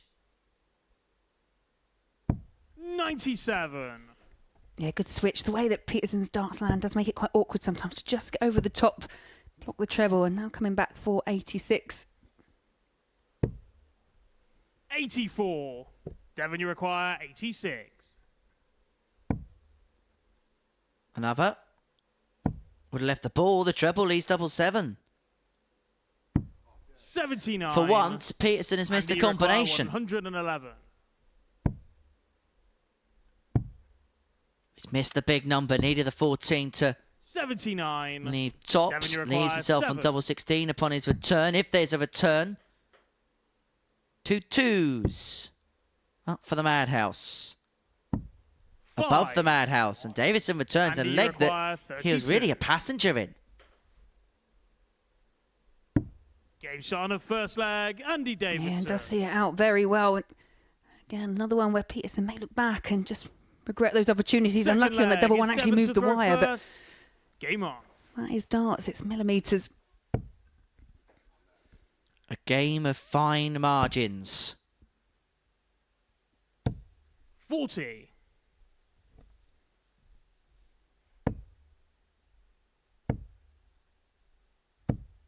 68.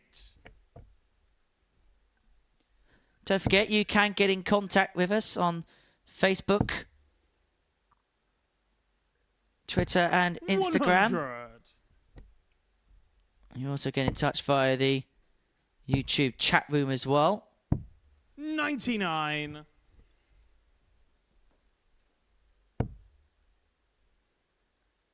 Any sensible comments we will have a look at on air. 60.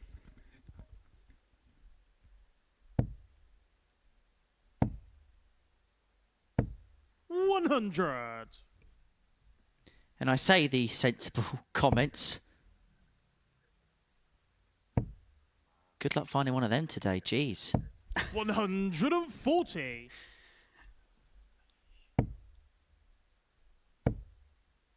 Yeah, what a reply here from Davidson. 180. Devon, you require First 180 of the match 161. goes the way of the Scot.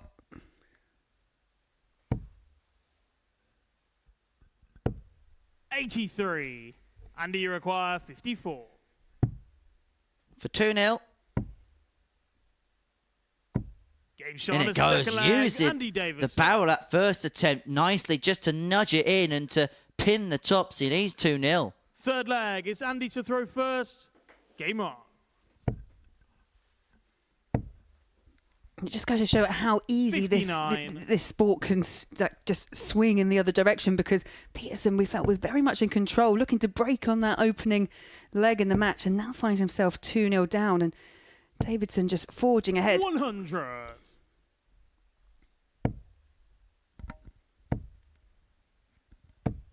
$100.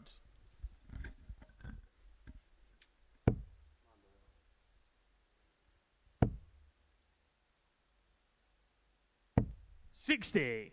Got to give a little bit of credit to Andy here, because there could have been a little bit of a worry after losing his first 2 games that perhaps that adrenaline, which would have been 134. coursing through his body because of the excitement and the experience, could just begin to wane a little bit.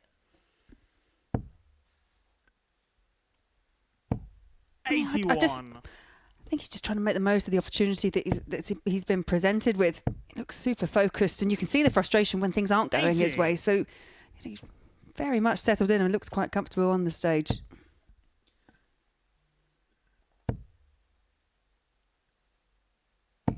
$100. Andy, you Will require feel like he's going to get 128. 6, but it's not a guarantee. Treble for Bull. Bullseye. 103. Just goes wide. Needed you Devon require Peterson's tips on how to 160. hit the ball there. Oh, that's perfect. But it goes just the other side of the second dart, and so Davidson for a 3-0 lead, 25. 78. Yeah, again, just Andy, the tiniest of require margins, but it 25. makes all the difference. And 25 required here for a 3-0 lead. Game shot on a And third 3-0 leg, it is. Andy Davidson. Averaging 88.5, 3 from 5 on the doubles. This is a Fourth leg, it's clinical Devon to throw performance first. for the Scot. Game on. Based in Edinburgh, but plays his darts in Falkirk, plays some bits in Livingston as well. 85. Takes the train up to play in his ADC Vault events, and I'll tell you what, some of the players he has to play in those events, it's a tough ask. 140. Stephen Johnston, Greg Ritchie, Darren Beveridge. And he said, and I quote, "We knock lumps out of one another." I can imagine it as well. 100.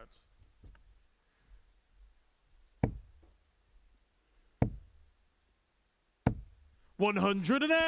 You can see what he means with darts like that. Second 180 of the match, Davidson. Well, it's not quite going to be the 558 which he dismantled Coleman in yesterday, but 100. this could be a game done in around about 7.5 minutes if he can mop this up quite quickly. 140. On for potential 11 dart for the match. Yeah, and if it does get seen out 4-0, it will be Davidson that once again goes to the top of the pile. 60. Andy, you require Just 41. keeping Tommy Morris thinking. But it's a slip on the big number. Game And shot it's going to be and double match, 4 to Andy complete the job. Davidson. And Andy Davidson dismantles Devon Peterson by 4 legs to 0, averaging 95.43. Finishing off with a 12 dart leg is doubles impressive as well. There's a lot to smile about for the Scot as he departs the stage with his jovial smile and a little bit of a joke with the referee, Jack Garwood. Coming up after the break, it's our mid-match of the day, and it's going to see Michel van der Horst in action up against Tommy Morris, who can put himself back to the top of the pile with a win.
Welcome back to the Modus Super Series, where before the break, Andy Davidson got the better of Devon Peterson by 4 legs to nil, averaging 95.43, 4 from 6 on his doubles, and it puts him temporarily at the top of the pack. But Tommy Morris can pull himself 2 points clear once again if he can get the better of Michel van der Horst. You could call this the bookenders battle because they started round 3 top and bottom of the league, and for Michel, he's still searching for that first win of Tuesday. He's shown glimpses, but the big issue for him has been missed darts at a double. 60. Lost both of his matches by 4 legs to 1 so far today to Ashley Coleman and Devon Peterson. But for Tommy Morris, well, the winning machine just keeps rolling into town. Yeah, Tommy Morris really does seem to have the bit between his teeth today. 84. Definitely, especially that last match, just looked very, very strong. A real big front runner, Tommy Morris, against Brian Roman. And there you see, first 180 does go the way of Tommy Morris. 100. Quite a close encounter between these two yesterday. 4 legs to 3. Quite a lot of the matches 59. went 4-3 yesterday, and this was one of them. But Van der Horst just hasn't shown the kind of scoring power that he had demonstrated yesterday. 60. Tommy He's given himself opportunities, but hasn't been able to really make anything of them. And Morris has got 6 and 1, 2, 2. Yeah, we're kind of in the middle today of the spell yesterday, where we had a lot of games go very tight. Well, in fact, pretty much every game yesterday went tight. There's only a couple of 4-1s and a solitary 4-0 in there. Tommy required 32. 13 darter, Tommy Morris, break a throw, 1-0, and it just feels like normal business for him. Second leg. Yeah, it was a brilliant 1-7-7 from Van der Horst, but did not seem to face Tommy Morris whatsoever, and once again finds himself in the lead. 100.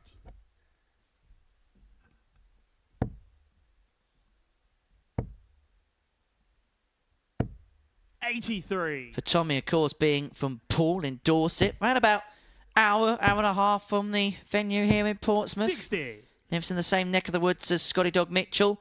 To make it through to a Saturday night means a fairly local crowd would be on his side. A few would make the trip over from the bordering county of Dorset into Hampshire to watch him play. 100. And Scott Mitchell is commentating on the final on Saturday. 180. Well, I did say that Van der Horst needed to find something. Back-to-back 180s as Tommy Morris fires in one of his own. Michel, you require 58. To quote the great John Gwynn, 180, 180, 180. 48. But not the double 10. Tommy, you require 61. Yeah, and this, if Tommy Morris can find double 18, will hurt Van der Horst. Well, if he pins it here, I'll tell you now, we're in record territory. We are in record territory. 2 minutes, 45 seconds for the first 2 legs. If he gets it done 4-2 in a similar time, game on. He'd get done in 5 minutes flat. 100. Yeah, and I guess if you're in Van der Horst's shoes right now, you'd be thinking, what more do I need to do? Back-to-back 180s. See that slip at the end when it came to the double, but look at the averages. 107.2 for Van der Horst, 106.65 for Tommy Morris. This is good. 119. As Bobby George would say, proper darts. And it's getting better and better and better. And we even get the Bob Anderson salute. 135.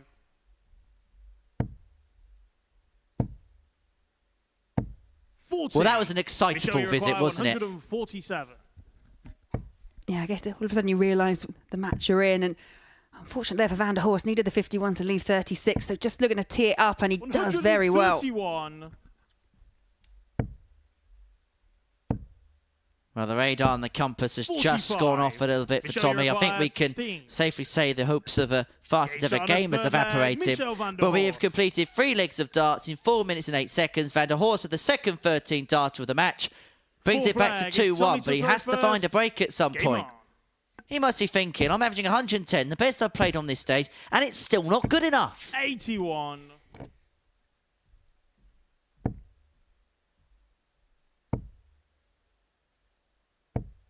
43. Yeah, a bit of a blocker that second dart. Thought he would have switched. 60.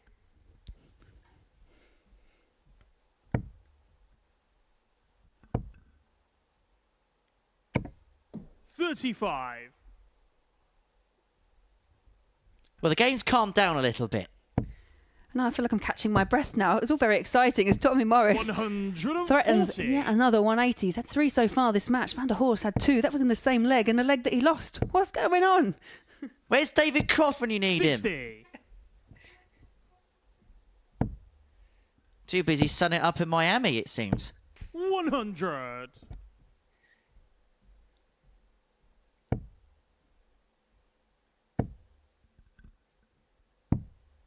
59. So he has got time here to build up the 3-1 lead, does Morris. Not going to climb the ladder this time. 56. He'll leave himself on 64 upon his return. He's got another 6 if he wants it. 58. Tommy requires 64. So for 3-1. Can he use that? Yes, he Shot on can. a 4 flag, Tommy Morris. Tommy Morris, you can just see not just the way that he's throwing and the pace that he's got there, but the pace up to the oki, the way he's walking 5th back. flag, it's Michel to throw first. Definitely looking Game on. very pumped up as Tommy Morris. It's just the way he plays the game. There's no other way he can play. He has to play it on edge. 40. This game is edging away from Van der Horst microscopically by visit by visit. 140. Well, you mentioned how good a front runner Tommy Morris is, and he is showing it to its nth degree here. 60.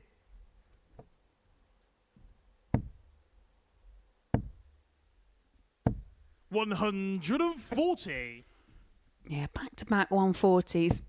2-2-1 after just 6 starts. This is against the throw. Van der Horst really does need to 60. find something and cannot locate the treble.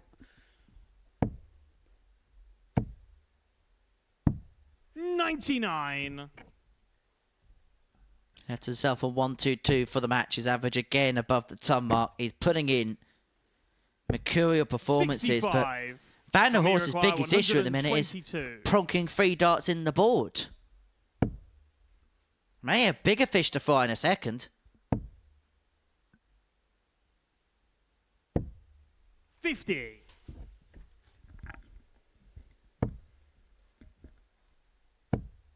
Yeah, despite that, I think Tommy Morris miscounted there slightly. 80. But once again, Van der Horst. Tommy requires Dart on the 72. floor. That's 3 visits in a row. It's an unwanted hat-trick. This is a much-wanted win. A much-needed shot, win. undermatch, And it's a win Tommy that puts Morris. Tommy Morris on to 12 points at the top of the group. He moves 2 clear once again. He gets the better of Michel Van der Horst 4-1, who just doesn't know what he walked in front of. When he walked into a 97-36, 4 from 7 on his doubles. Tommy Morris playing at the top of his game. Coming up after the break, Brian Verman up against Ashley Coleman. Catch your breath.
Welcome back to the Modus Super Series. So before the break, Tommy Morris dismantled Michel van der Horst by 4 legs to 1, averaging 97.36, hit 3 maximums and was 4 out of 7 on his doubles. Our 9th game of the day, the last game of the 3rd round of fixtures. We've completed 8 games in 2 hours flat. That has been the standard and the pace that we've seen today.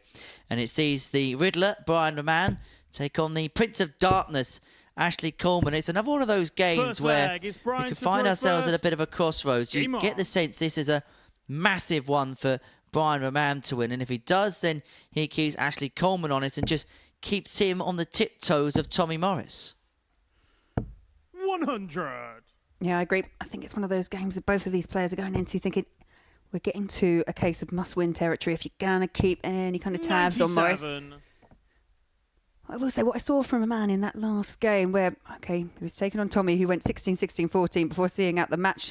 Roman to get one leg on the board, but 100. saw elements of frustration really creeping in and produced probably his worst performance of the week so far, Brian Roman. So just needs to kind of forget that, draw a line under it and move forward in this one. Both these players are very analytical and they will watch these games back, and I 45. get the sense that towards the end of yesterday that the frustration for Brian just reached boiling point a little bit. He's tried his best to keep it in check, but I think he's also one of those players that has to play with that little bit of edge, with that little bit of boiling point, but he can't let the 100. pot spill over, if that makes sense. No, 100%. You want it simmering in the background, but not boiling over. 102. Brian, you require 156. I think you'll see a bit of a let-out of emotion if the 156 swim. It's not going to go. Coleman back for 65. 64. For the break. Potential Ashley 14 darter incoming here. Tops. It's been his key strength today. Game shot on the first leg. Ashley Coleman. Ran about 50% by and large. I mean, he's had a couple of darts in hand at a double at the end of a leg or in a visit. He is by and large taking it. He breaks a man and leads 1-0. 60.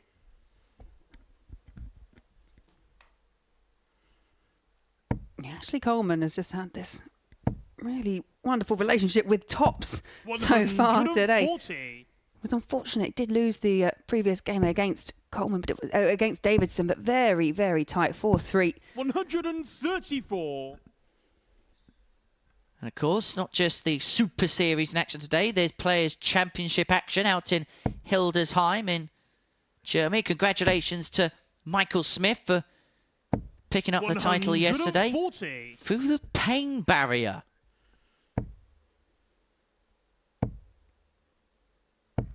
60. Ryan Joyce in that final yesterday. Michael's first ranking title of 2024. 100. Yeah, I think it was quite good to actually see Ryan Joyce produce some of his best darts as well, because he was very critical of himself when he came back from the Pro Tour last time round. Brian, you require Recognised hadn't put in the work and obviously seems to have done so and getting some results. What's going to be the results here for a man? He has got 6 from 1-2-1. 41.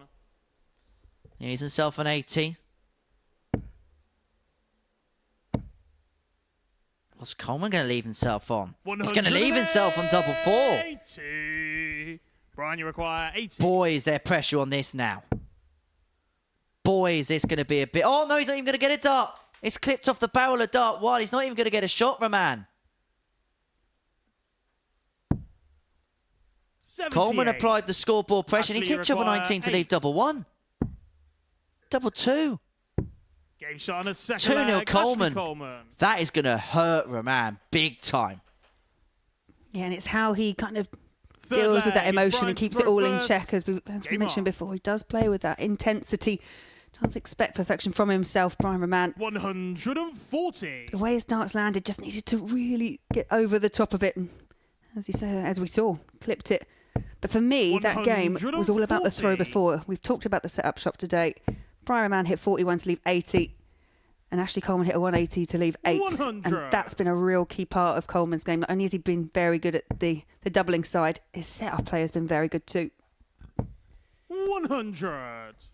Doing the right things at the right time, as a wise Dutchman would say. 97. Okay, another high-quality contest. Both players in the high 90s, 60. average-wise, up to Brian press. require 164. 92. He's himself on 72, but this has been the part of the leg where Coleman's been strong.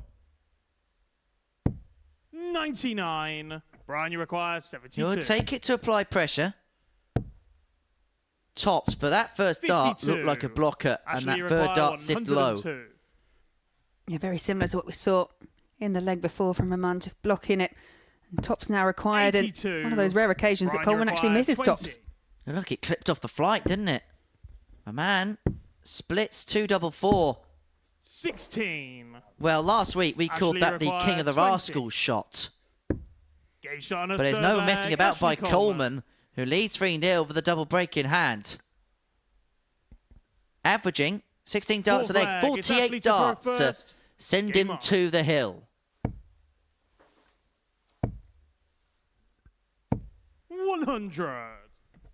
Well, Coleman may be on the hill. The man may feel like he's in hell right now. Oh, Brian 180, okay. 80. Maybe just needed to inject a bit of a spark. Yeah, if you ever needed to know how 95. Brian was feeling, I think that kind of summed it up right there. I think there's just a bit of frustration that it's not happening again and again. So just really putting in that pressure. And he's done it twice in a row. 80. He's hit back-to-back blind 180s to leave himself on a 9. This could be one of the 96. most incredible Brian, you require 9-dart 141. finishes you'll ever see. But he misses dart 7. 65. Have you ever seen the like, Laura Turner? No. But imagine if he'd gone for the actual double at the end and just in a 140. no-look Brian 9-darter. That would 76. have just made my day. Game shot on the fourth leg. Brian Roman. Well, that is a 12-dart leg to bring it back to 3-1. Well, that's what he can Fifth do. leg. It's Brian to throw But first. I think the Game thing on. that offers straight Brian more than anything is he's doing it in doses instead of on a consistent 45. basis. That's the right kind of simmer that he needs. You know, that just that burst of adrenaline, but controlled. But now it's Coleman's turn to return the favour. 180 kickoff for him. 80. What sort of thing is happening here? I don't know, but my voice started to 85. disappear in that last one. I was getting rather excited. I'm not never allowed to say this word. 85. But calm down. Yeah, oh no, I'm calm. I'm good. I'm good. 100. Well, what a contest, and those numbers really do reflect it.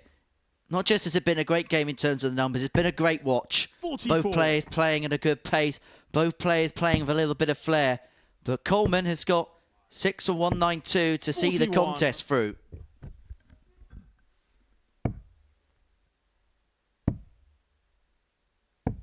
$57. Now, what final counter-attack does Roman have? 60.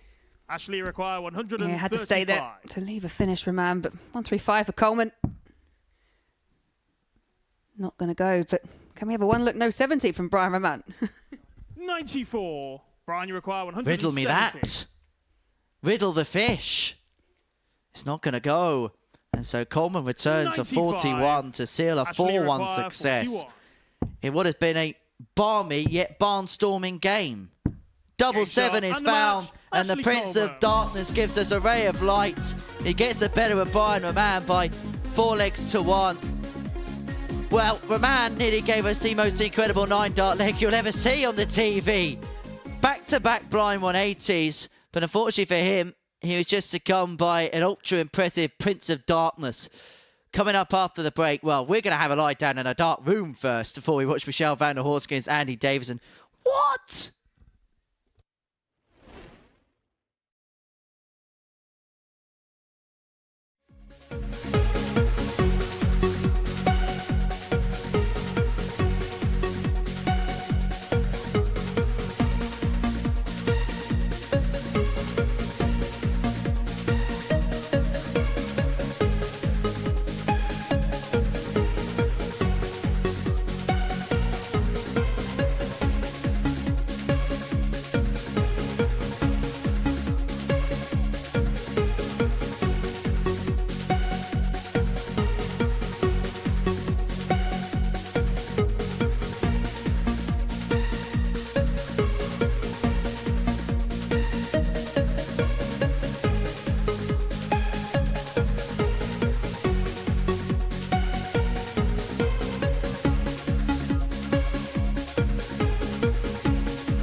Well, it's all eyes on the live lounge this morning at the Modus Super Series. What a opening 3 rounds we have seen. What a game we had before the break. I've got no words to describe Ashley Coleman against Brian Roman. Coleman won 4-1, but that was really half the story. Well, that is the results from Tuesday's action so far. Let's see how the table looks, because Tommy Morris has got a 2-point lead at the top of the Group A table from Andy Davidson and Ashley Coleman in second and third, respectively, on 10. Devon Peterson and Brian Roman with 6 points to their name. And Michelle van der Horst still searching for that first win on the second day's play. 2 wins from him so far from 8 matches, 4 points for him. But he could change that as he takes on Andy Davidson, who, after a couple of defeats to kickstart his day, after an opening defeat, shall I say, to kickstart his day, has responded quite well. He got the better of Ashley Coleman by 4 legs to 3 for beating Devon Peterson by 4 legs to 0. And I'm going to be 100% honest with you, Laura. After that last game, I just give up predicting anything. Yeah, I've said that a few times before in my past.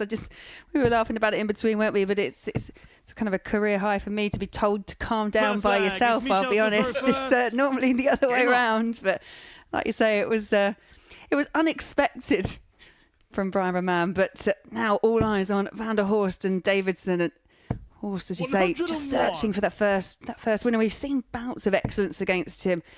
Very strong. He played very well against Morris, back-to-back 180s, but that was another explosive match. He needs to find something of the same if he's going to challenge Davidson. I so hope that's a game we're going to be reliving on the YouTube channel.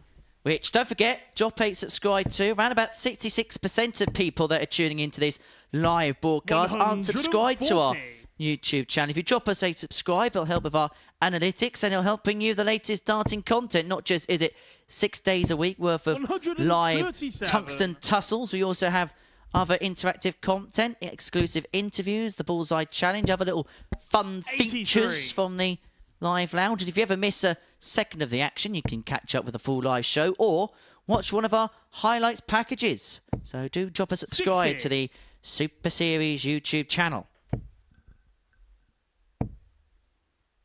Start this by 60. Van der Horst leaving himself on 1-2-2 after both players doing exactly the same. That's a nice guide for the treble, but he couldn't quite follow it. 54. And you require 122. Early chance here for Davidson. Searching out that treble, can't find it either. So Van der Horst back for 68. 82. Michelle, you require 68. Small details are important. Double 4. Down to the Desmond. 64. And you this require leg could be 40. down the drain for Van der Horst. As Davidson pins tops, you could see how quickly he trudged up to the ball because there was a little bit of a quibble in terms of the camera having a bit of a shake. Second leg, it's Andy to throw first. Game on. My brain is in a haze right now.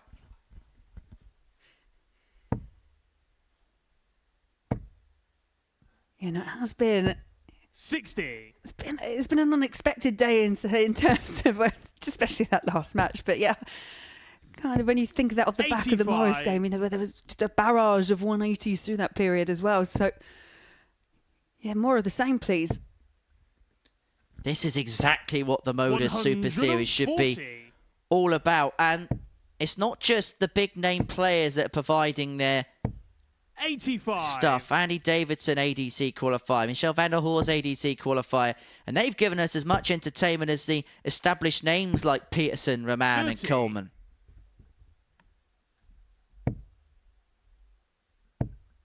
It's the only thing that we can 55. possibly be a tad bit critical about is that odd drift into the treble 5. But in fairness to Andy, he does recover the situation 100. by and large.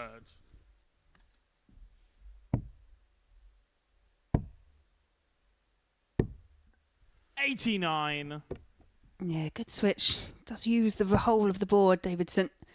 Make sure he leaves himself the best possible out. And he's coming back here for a 2-0 lead. Needs 92, but Horst sat on 32.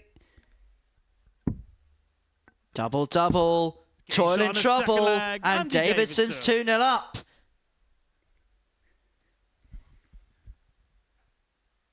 Third leg, it's Michel to throw first. Game on. I think Michel must be feeling, we implied it in the game before, we mentioned it when he lost to Tommy Morris. How much more does he have to do? Just one 60. or two tiny, we say it's fine margins, and one or two small misses from Van der Horst, and he's been punished nearly every time. 44. Now, at the beginning of the day, Andy Davidson was 11-2 to win the group, and I thought on the basis of his play on Monday that was too big. At the beginning of the week, 140. to win on Saturday night, he was a 33-1 no hope as far as the odds compilers were concerned. 85. Well, the way he's been playing this week, he is turning some eyes and probably turning some punters in his favour. 94. I want to see more of this guy. I really do. I think he plays at a good pace, real good standard, real likeable personality in the interview as well. I think there's so much about Andy that we can harbour here at the Super Series, and so much I think he's got in the locker too. 65. Michel, you require 108. Yeah, has been solid so far, but Van der Horst finds treble 16, so leaves tops. 88. Doesn't go, and Andy, the way the Van der Horst campaign has been going today, you'd imagine Davidson taking this out. Not to be, but we'll try and keep himself as honest as possible. Michel, you require 20. Trying to force this double 10 to go for Van der Horst, who has had some troubles on this segment. Game But has recovered on the double 5 to get what has seemingly been his ceremonious leg on the board. Yeah, and that reaction there tells you everything you need to know. That was kind of a combination of where have you been and oh, there you are, because it's just that relief that you feel when you've 82. when you have had a bit of double trouble combined with just being punished so severely. When it does go, it's relief. I know we're still in the middle of Group A, but I wonder what this week will do in terms of Andy's darting ambitions. I know there may be other things that 42. are at play, possibly, that could either help or hinder, but look at a player like David Davies, who came in as an ADC qualified, never really played much outside of his region, but now playing on the circuit and made a WDF Gold ranked semi-final on Saturday. 48. Yeah, for some players, I think it can be that catalyst to actually go, oh, I want to do more of this. I've really enjoyed it. And actually having the opportunity to see if you can compete at this level. I think that's the other thing. The ADC players perhaps haven't had the opportunity to play the players, the caliber, and on this kind of stage and with cameras. When you do it and you do well, I think, that kind of sets that bug that you just want to go and do more and more of it. 94. And sometimes is it about thinking about that jump, because 87. you go for playing well locally, but then 80. if you go to the circuit, you know that it's a different kettle of fish, and sometimes maybe expose yourself to something like this will just tell you whether 60. it's something worth doing or not, because otherwise it's a big plunge. 145. Yeah, I agree. It is a massive switch. And he tries for a switch and misses, so 20 here for Van der Horst to 20. level up the game at 2 apiece. And it does go. Flag, Michel Van der Horst. Now, going back to what you were saying, absolutely. I think when you talk about the circuit, depending on, obviously, if there are options available, but Fifth flag, the WDF, for example, there's a lot of travelling involved. If you haven't done it before, then yeah, it is quite a gamble. You just have to have that confidence in yourself, and I think you may be able to get it from a competition like this. 125.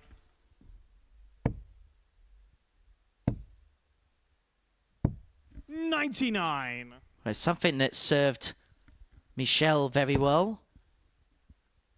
Got the nickname the Invisible Man because he qualified for the Grand Slam of darts back in 2015, back when the BDO held a couple of qualifiers. The other player that made it through was the late great Andy Fordham. But he quietly made it through the draw without many people noticing, and that's where the nickname the Invisible Man came from for Michel. 140. Quietly plotted his business last time he was here. He was unlucky not to qualify for the Saturday night. 128. Michel, you require 111.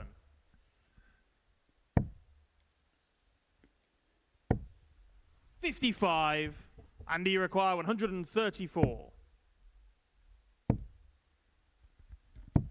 44. Yeah, it's Davidson Michelle, you this time require that 56. slips into the 5 at a really inopportune moment. 56 required. So double 4, double 2. Game shot on the fifth leg. Michelle van der Horst, 3-2 up. This game's quite slow. Sixth leg. It's Andy to throw first. Game on.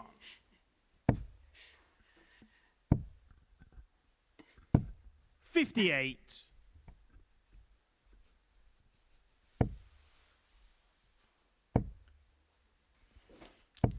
$140.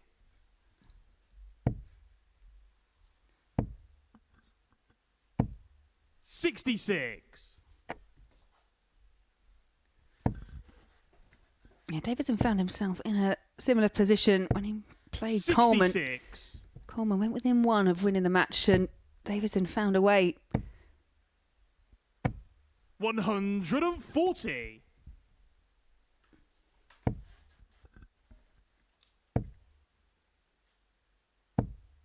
$100.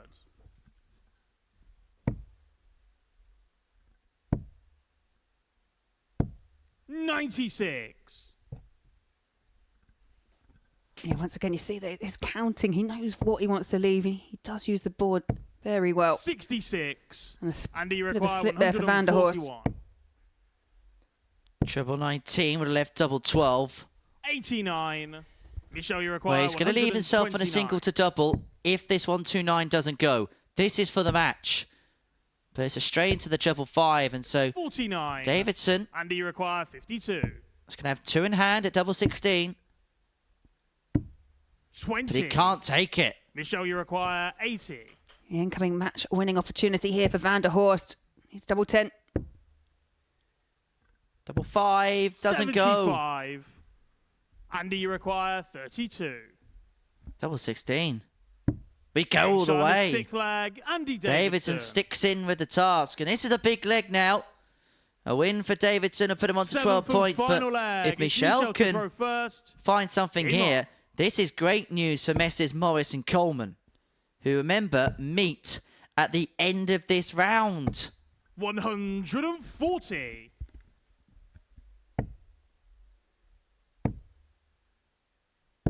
$99.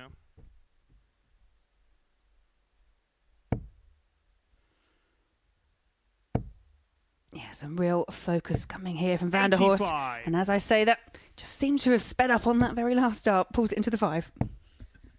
Sped up in this group. 87. Is it possible?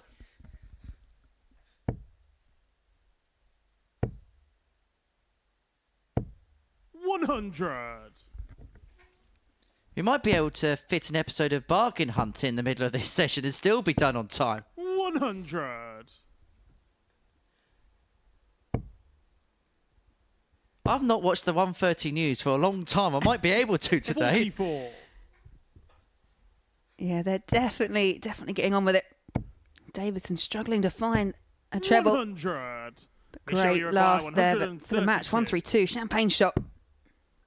Treble 19 would have left the ball. What has Davidson got in the 104. locker? He's Andy going to require have to find something. He's 115. going to have to find the 115. Hasn't found the 59. treble, and so Michelle, you Michel require van der Horst to 28. pick up his first win of the day. Finds shot the on double the match. 14. It Michel van der condemns Horst. Andy Davidson to defeat, and it's advantage Tommy Morris now in the race for Group A supremacy. Michel van der Horst runs out a 4-3 victor. A 7-leg game which took 12 minutes and 21 seconds. If you thought that was quick, Devon and Brian are next.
Every Saturday, we open our doors for our weekly finals night. For a unique and intimate darts experience. Meet the Dart Stars and even the team off the telly. Here at our purpose-built venue in Portsmouth. Every single Saturday evening.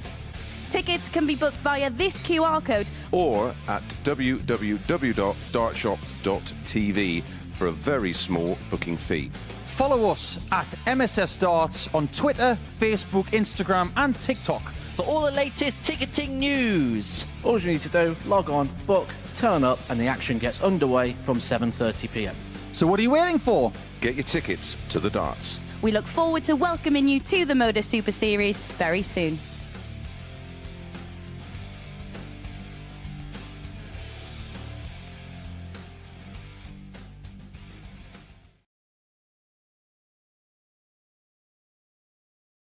In Portsmouth, and you could be here every single Saturday evening and you can watch some stunning darts, some ridiculous darts, some blind darts if Brian McMahon's in action. Have a look at this. This is his previous game against Ashley Colmy. Finds himself 3-0 down and he thinks, why not? Let's have a moment of magic. He nearly had the blind 9-dart leg. Back-to-back blind 180s, leave himself on a 9-dart finish. But he's hoping to see a victory to his name against Devon Peterson. It's the middle match from the 4th round of fixtures. And today, well, I've got no words. I'm going to go and compose myself for 5 minutes. Yeah, it seems to be a bit of a role reversal. You've told me to calm down and you've got no words. I mean, what's happened? What's happened? I've been gone, I've only been gone a little while. It's all changed. Trust me, it's a lot of people that are thankful I've got no words. No, but you're right. It has been, full of surprises today. And still, really, it is quite tight when it comes to the table.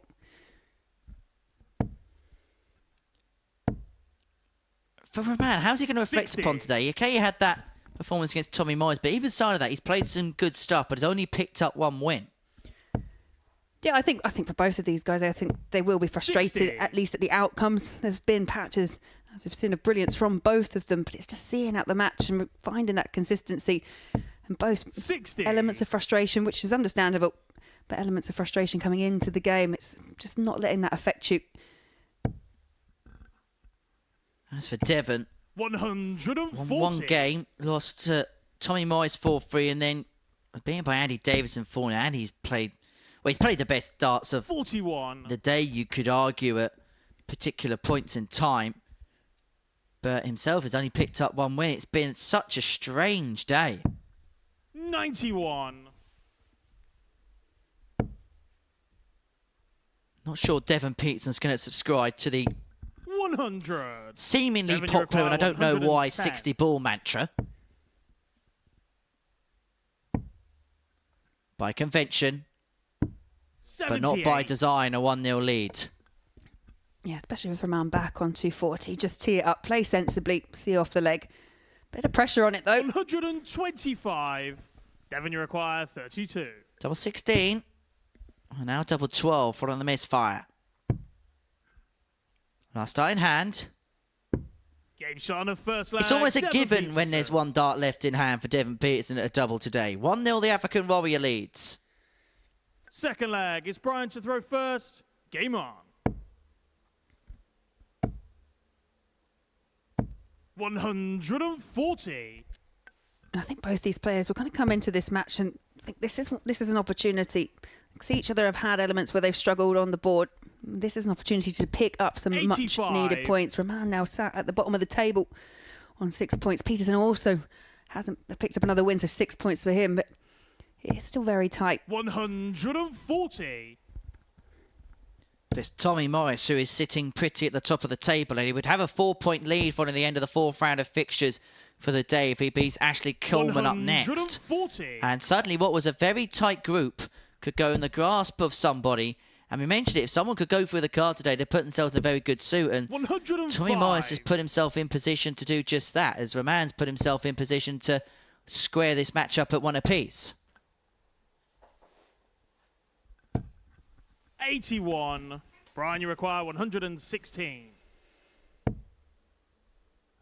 he find a way around? Yes, he can. Double 18. perfectly pinned for 12 dart leg. Roman thrills his arms in the air, wondering where it was earlier, but he has found the fuse now to level up at one apiece. Devon to throw first. Game on. Yeah, very convincing 12 dart holder throw. 119. But as we have kind of implied before, we've seen moments of brilliance. It's about the consistency now. It's about backing it up. Well, Roman's ton plus finishing has been like a mistyped number. 118, 116.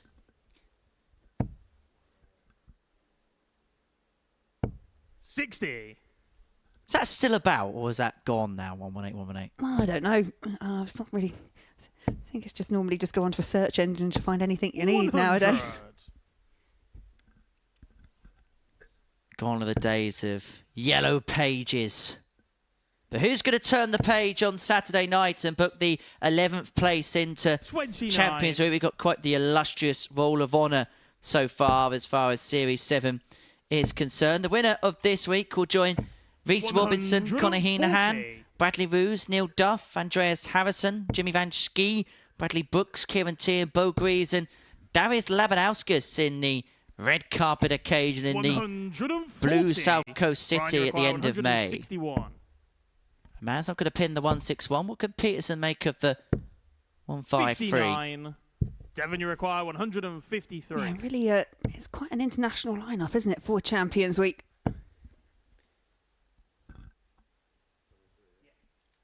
England, Republic of Ireland, Netherlands, Sweden, all represented. Lithuania is going to become the 13th different nation into a Champions Week. Labanauskas winning week 10. 61.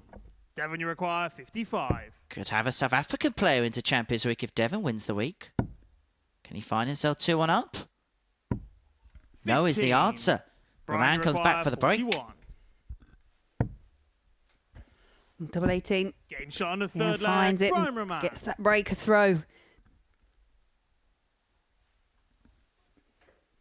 Fourth flag. It's Brian to throw first. Game on. Well, you can't deny a lack of energy or a lack of passion on that stage, can you? 100. No, we touched on it, didn't we, at the top of the show, that when you've been that player that is quite internationally recognised, and they both had their tour cards, I think both these players have just that weight of expectation, not just from other people because they're more of a household name, but for themselves as well. 100. I suppose the key is when you are giving it the full beans, it's just sometimes making sure that you just keep it in check when it needs to be in check. 100.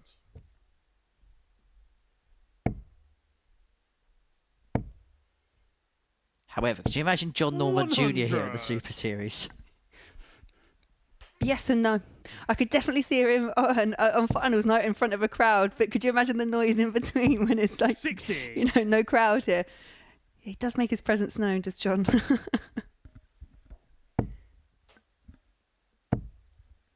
I can imagine one or two players that play here that would probably get a little bit of a hump out of him.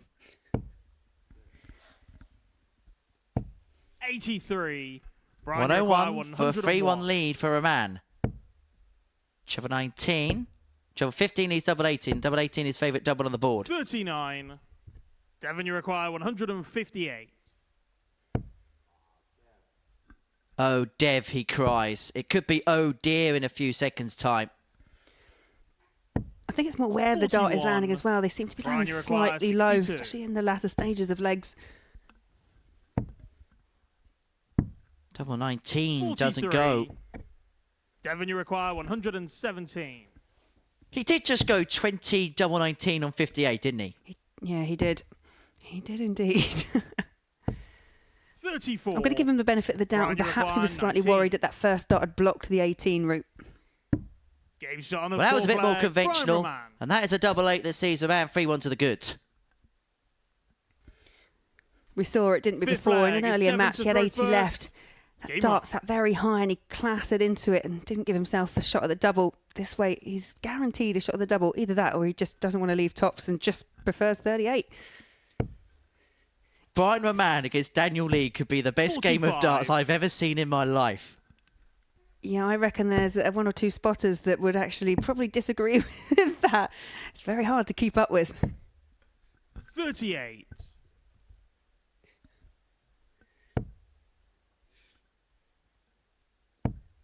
I think the spotters' anxiety levels will be at an all-time 60. high during that particular contest. Just go full board, full board. And the Pillbots still probably miss what they're going 39. for.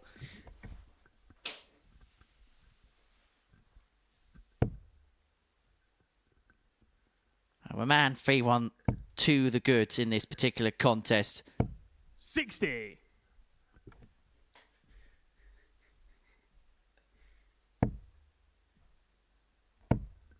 But we shouldn't let the 100. fun and some of the ways that Brian McMahon goes for things distract how good a player he is. You don't become #1 in the WDF system for nothing. 50. No, and that was it there from Peterson. Really does open the door for Rahman, who finds the treble first start of asking. 134. Yeah, and a good switch at the end. 6 for the match from 190. What can Peterson apply by way of pressure? 140. But he's going to be first to a finish. Man sets up and hopes that Peterson can't find 83. what would be, for him, his Devon, you biggest require finish of the week, and by 146. some distance. In fact, it'd be the biggest finish of the week. But the 146 isn't going to go. 94. Brian, you require 107.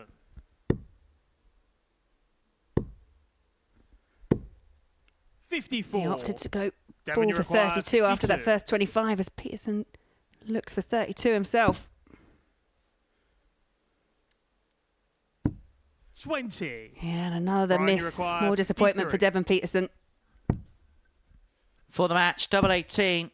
2 9s for a man Game who shot gets the and the win match, by Brian 4 legs to McMahon. 1 against Devon Peterson. It's been a trying day at times for Brian McMahon. He's put in some good performances, not quite got the results, but that 4-1 win will just make him feel a little bit better against Devon, who, as far as today is concerned, not quite materialised for him up to press since that 4-1 win against Michel van der Horst. We're talking about horse. Hold your horses, because Morris and Coleman's coming up after the break, and I think the Grand National's been run in slower time than this.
Yeah, welcome back to game number 12 at the Modus Super Series. And Blinken, you will definitely miss this one as Tommy Morris takes on Coleman in what will potentially be a clash for the top of the table. Tommy Morris sat on 12 points, is in first position at the moment.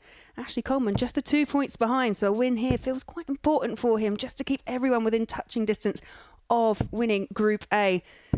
I mean, I don't know what you think, Henry, but this has been a spectacular day. It's been super. It's been fast. I'm struggling to keep up with some of the scores, I'll be honest with you. Yeah, it's been quick fire, hasn't it, today?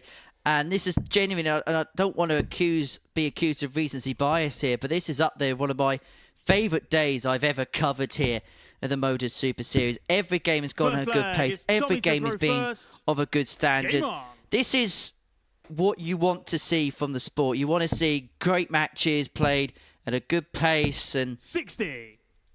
It's just been enjoyable to watch, hasn't it, from first start up until this one. And this could well be the quickest of the lot. 57. Yeah, I agree. And both players have been relatively consistent throughout today. Tommy Morris 59. peaking with that 97 average and that 4-1 win over Van der Horst, which saw just an absolute barrage of 180s. And Coleman 81. in his last match, winning 4-2 over Ryan Roman. Arguably, they have been the two players 99. not to overlook what Davidson's done, but in terms of the wins and the way they've been playing and the consistency, they've been the two players that have stood out for me today. 63. Well, particularly in the case of Tommy Morris, his numbers for the day. His lowest average so far is 88.58. That's a real demonstration as to the levels he's attaining. 94.81 and 97.36 his previous couple of averages. And, well, for the second visit in succession, Ashley Coleman said a bouncer. Even if they were both single 20s, he'd find himself on 140 following the end of this term. 83. But by virtue, Morris had 6 darts from the 143, and he should have a couple at tops upon his 100. return. Tommy requires 60. But you feel like weaknesses for Morris are being exploited, whilst Coleman could play to his strength. 40. Because when it's come to key 80. clutch finishing, Coleman's been the man for the day. Just about in the single tops. Game shot on the Found first to the leg, top Ashley corner. Coleman. And he's had that top left-hand corner on a string. Yeah, you called that. Second and as you leg, say, it's that Ashley has to been throw such first. a key element of Coleman's game throughout the day. 55. 1 minute 39 seconds, leg one, and that was an 18-dart leg. 140. We said they were going to be on the clock today.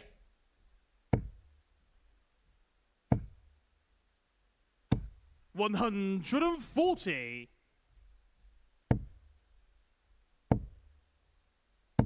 135. Yeah, the pair really going toe for toe in this match. It's nothing less than what we expected. Can we change the format from 94. best of 7 legs to best of 7 sets, please? Because I could watch this all day. Yeah, as you say, it's quite 140. mesmerising. As Tommy Morris finds yet another 140. 85. That 60 is taking Tommy a require pasting right 86. now by both players. It's double 16 Game for shot an on the 86 second and leg, 11 Tommy dart Morris. leg to level up at 1 apiece. Yep, we are still looking at the clock. 2 minutes 50 Third leg, for 2 it's Tommy legs. to throw first. Game on.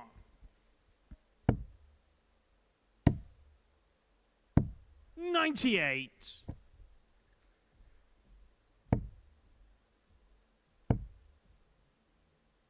140. A great response once again from Coleman. 140. Tell you the one man we haven't thought about in all this is our referee, Jack Garwood, whose brain is probably in a maze right now. 98. It's when they play at this pace, but they decide to go all round the board. 47. Otherwise known as Brian Roman. There he is. Our referee, Jack Garwood, does a sterling job here at the Super Series. Not just in a refereeing capacity, 46. but in 1 or 2 other capacities behind the scenes as well. Man of many talents. 140. Well, that is Tommy Morris's 5th 140 of the contest. 93. Tommy requires 76. Bar for a couple of missed doubles in leg one, he could be almost home and hosed right now. It's a 14 darter, it's 2-1. This is just a masterclass from Morris. 4th leg, it's Ashley to throw first. Game on.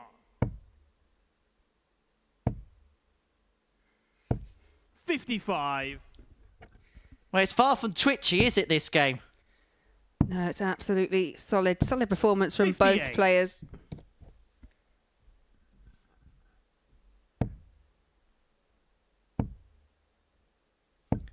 If you have just tuned into us here at the Modus Super Series, well, first of all, you have missed an unbelievable day of darts, but there's only 3 more matches to go after this. It's going to be Roman against Van der Horst in the Benelux battle, Davidson against Morris in the ADC in the Battle of the Gun, and Coleman against Peterson in the Battle of England against South Africa, which is a repeat of the Rugby World Cup final. 60.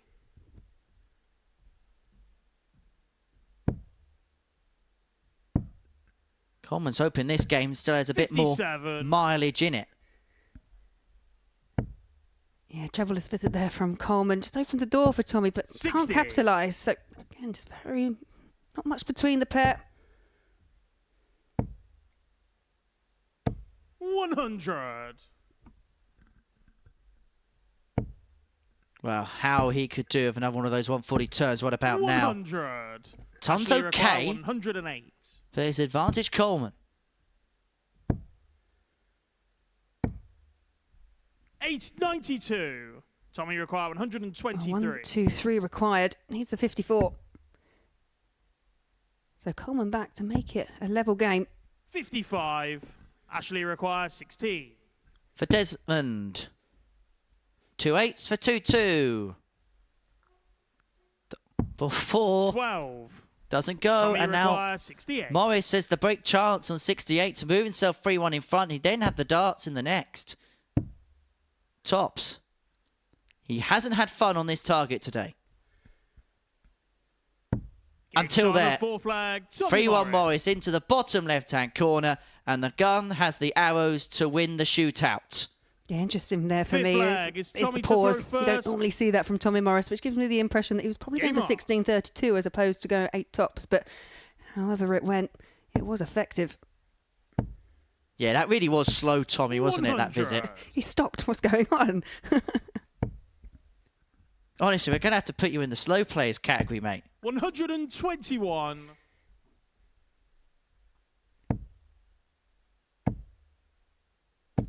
$60.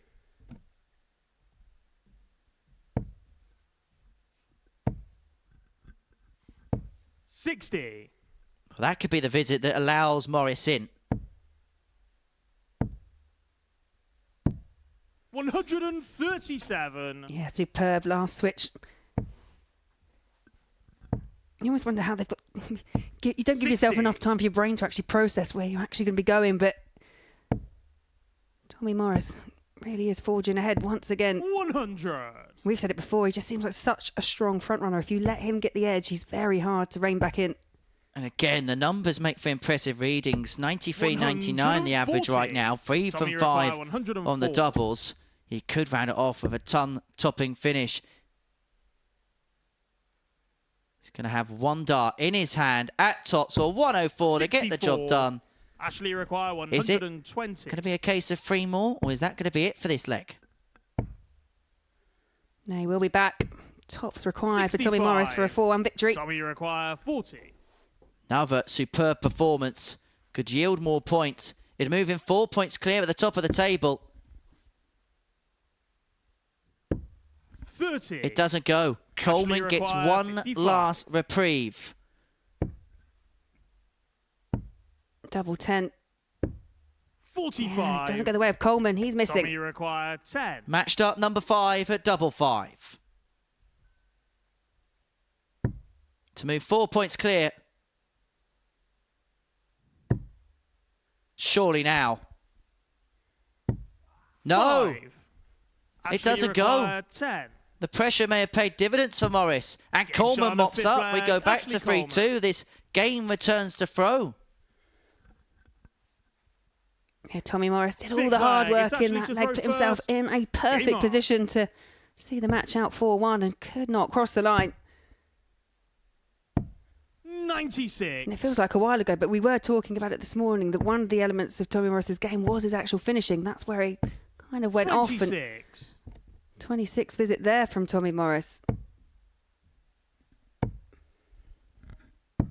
137. Crossroads moment, crossroads leg potentially, and Coleman really is building up ahead of steam. 97.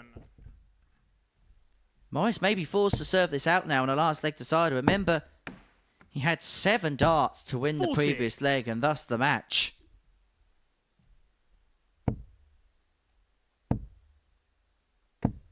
That bounce out from Coleman did just open up the door a little bit for Tommy. A 140 would have made things interesting. But it's proved 98. academic.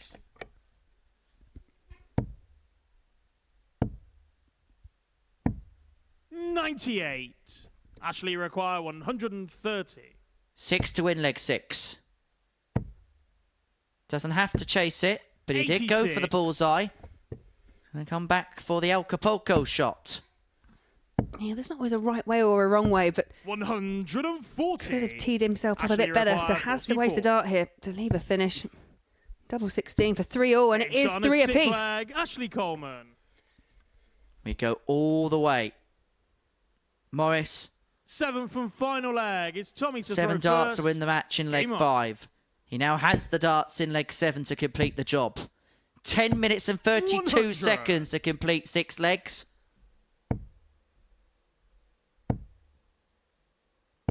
60. According to a very well-known chef, you could make dinner in less time than this game. 61. Yeah, not the way I cook, although it is normally just phoning up a Just Eat number or something, so it's more delivery time than cooking 45. time. Delivery and Uber Eats are also available. Yeah, of course, yeah. 60. Did have I can't lie, I did have a dirty kebab last night.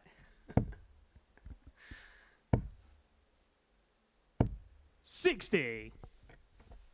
Yeah, in fairness, after the epic kind of journey home from Denmark via Edinburgh yesterday, 55. we did have a takeaway when we got home.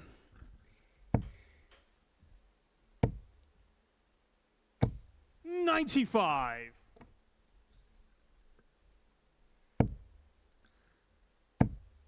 Big visit you felt this was for Morris, and that just about 140. straggles in the 20 bed, so it leaves him on 85, a 2-darter. Coleman needs to hit big. 85. not big enough. Tommy require 85. So for the match, 82 required. Cannot find the treble, so big ask here 22. for Ashley Coleman. 156 Ashley required for the match. 156. It's not going to go for Coleman, and so Morris will 100. come back for 63, but requires Ashley's left 63. himself on a single to double combo. It may just be the 1 dart at tops now for Morris. He's already had 7 to win this match. And match dart 8 23. goes a begging. Ashley require 56. Goes wild, goes in the 8 for tops. 16. And Coleman can't pin the target. Tommy require 40. Both players have now missed a dart to win this match. Who can hold their nerve? It's Morris shot who's the and the man. match, And it's Tommy Morris who has a clear lead at the top of the table. He now finds himself 4 points in front at the end of 4 rounds on Tuesday. He beats Ashley Coleman by 4 legs to 3 in what was a real classic encounter. 7 legs in the space of 13 minutes. What a contest, what a match, what a day here at the Super Series. And we've got just 3 more matches for you. Brian Roman against Michelle van der Hort will kickstart proceedings after this intermissional break.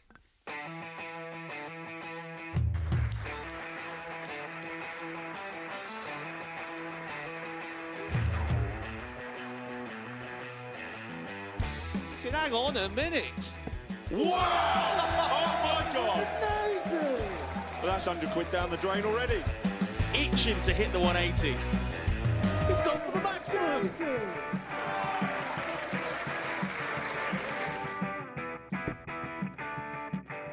Team for the ball. Ball. 53. No, he said bull. That's a great first start from Adam. Oh, look at this. He's going to leave Scape. Oh, can you believe it? That is unbelievable.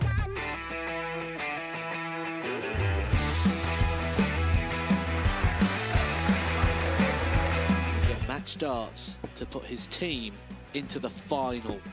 And through to the final they go. Charlie Murphy has hit the match-winning dart on both occasions. Double 4 for the title. Game shot out the match. Please show your appreciation for the winner of the Influencer Pairs event, George Scaife and Adam Lipscomb.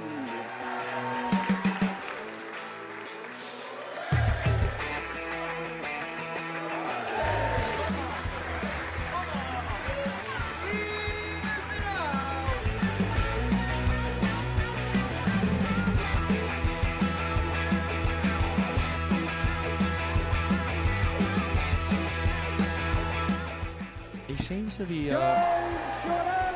be out. That's what he is, Charlie Murphy. A couple more visits yet. We're not going to need that. Bosh. Pie Face is through. And he is absolutely buzzing. It was a game that Pie Face dominated throughout.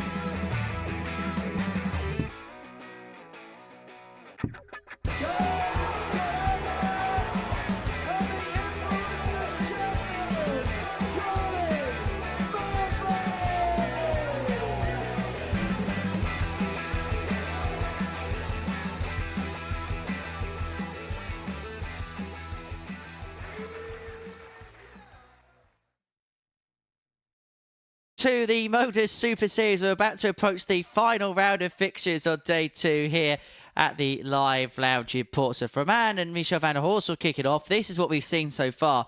And a potentially pivotal result before the break. Tommy Morris getting the better of Ashley Coleman in a last leg decider 4-3. It means he now has a 4-point lead at the top of the Group A table from Andy Davidson and Ashley Coleman in second and third respectively. Coleman did have a dart at tops to put himself and Morris level, but it is the gun who is the man to beat now as far as the top of the table is concerned. Well, the winner of Roman against Van der Horst will just keep themselves interested. If Roman wins this, he goes a couple of points behind. Van der Horst will keep his Group B hopes very much swinging with a win against the Belgian. It's a Benelux battle, Belgium against the Netherlands. Two real darting hotbeds right now going toe-to-toe. Yeah, and the pair of them looking in good spirits when they were warming up down there. It's really nice. It's one of the things I've always liked when we've come here to the Super Series is the camaraderie that you get between the players. Obviously, they're all together. They're all in a similar kind of situation. But trust me, towing that oche, I'm pretty sure it will be game face once again for both players. 58. I do wonder how Brian's going to reflect upon today in the cold light of day, because he's played 100. better than day one, but he'll still feel like there's points left out there potentially. The back-to-back 180s, 60. I know that we got carried away with it slightly. I think I got more carried away than you, which is very unusual, but it just shows exactly what he can do. 40. But it was bore out of frustration, so if he can just find that right level, then yeah, I still think that he can keep himself within touching distance. His race isn't run by any means yet. Yeah, you know something's going wrong when I'm having to play the role of cool, calm and composed in the commentary box. 108. That was cool, calm, composed and perfect by Van der Horst. 100. Yeah, very good start from Van der Horst, who's taken the advantage. Roman did throw first in this leg, so 59.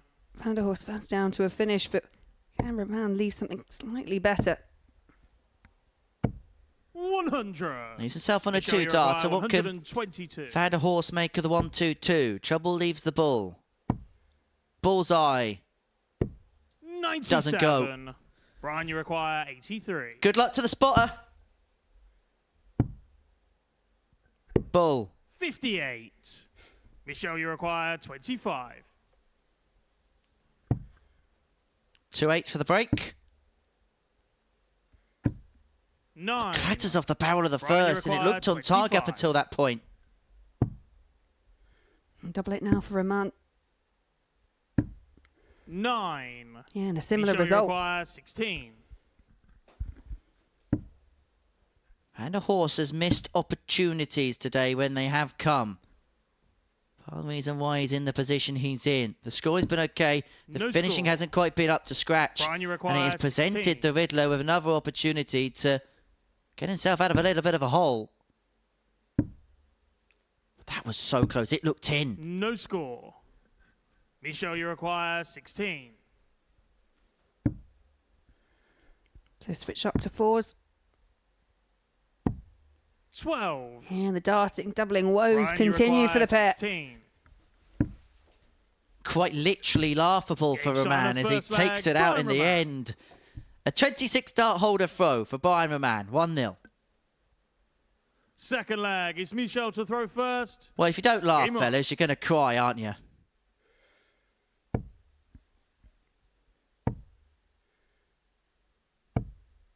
$81. Best bit about this, Law, is we get to do it all again tomorrow. Yeah, I know, and I'm not quite sure if it's going to quite top the levels of what we've seen today, but I'm sure it will. Always intrigued to see what, especially the final day when everyone's vying for position, not just top 97. spot, but second and third, trying to get into that Group B if they're not going to win Group A. Nothing's sewn up yet. Well, this is reason 91. to subscribe to the Modus Super Series YouTube channel. For darts like this, you can watch it every single day this week. 99. We're back live at 9:30 tomorrow afternoon for some more tungsten tomfoolery. And then Thursday, Friday 60. afternoon, double sessions. We kickstart Group C from 1 o'clock in the afternoons on Thursday and Friday. Then the evening session, Group B, 10 o'clock in the evening on both those days before 78. Saturday night is finals night, and that's live from 7:30 p.m. exclusively live on the Modus Super Series YouTube channel. 95. Michelle, you require 146. Yeah, still plenty of darts to look forward to.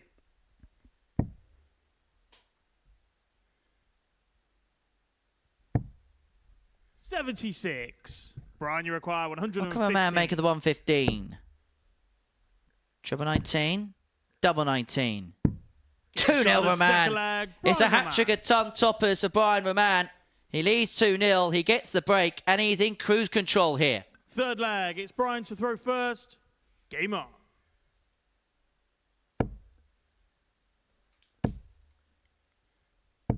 $100. Yeah, once again, steady start from Roman. 97. And he does seem like one of those players, he doesn't seem to mind really. Everyone has a preferential double, or most players do, and seems to deviate towards 97. 36 where possible, but doesn't really seem to mind what he actually ends up on. For someone who likes 36 from a 115, you 59. kind of think the 19s would be the natural route to go. 19 leaves you at 96, but however he does it, it was effective there. 59. Case of whatever works for a man. Well, win here puts him very much in the mix for a Group B spot. 121. Depending on what Davidson does against Morris, could see him maybe with an outside lingering chance of winning the group. 140. Has left himself 105 for a 3-0 lead, and considering he took out the 115 in the previous leg, 49. do not rule this out. Brian, you require 105.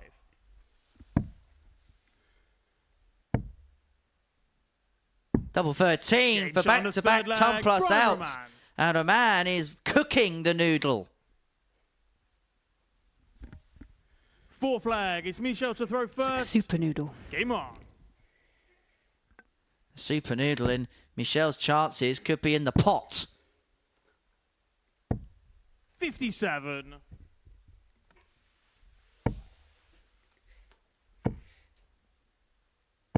$100.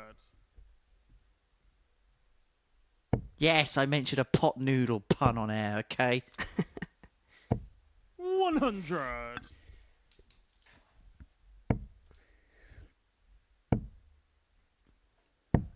97. And this is looking like possibly one of the kind of standout performances for Roman in terms of results, at least. 94. Eyeing up a 4-0 victory over Van der Horst at the moment. He had that crazy game 60. earlier on today against Ashley Coleman. That game is actually available in full on the Super Series YouTube channel. That might be 140. worth a watch back. Just to see the most 94. ironic moment of commentary history, to be honest. 110. No score. No score. He's hit the treble. Brian, you He's require burst it. 150. Yeah, you do always run the risk when you go that route. Make sure of the single number. First. Oh, we are still awaiting that perfect hat-trick here at the Super Series. 86. Check 76. Michel, you require 110. Well, he has to start again. Played it safe. Games Pins on the the full tops. flag, If at Michel first you van der don't Horst. succeed, try again.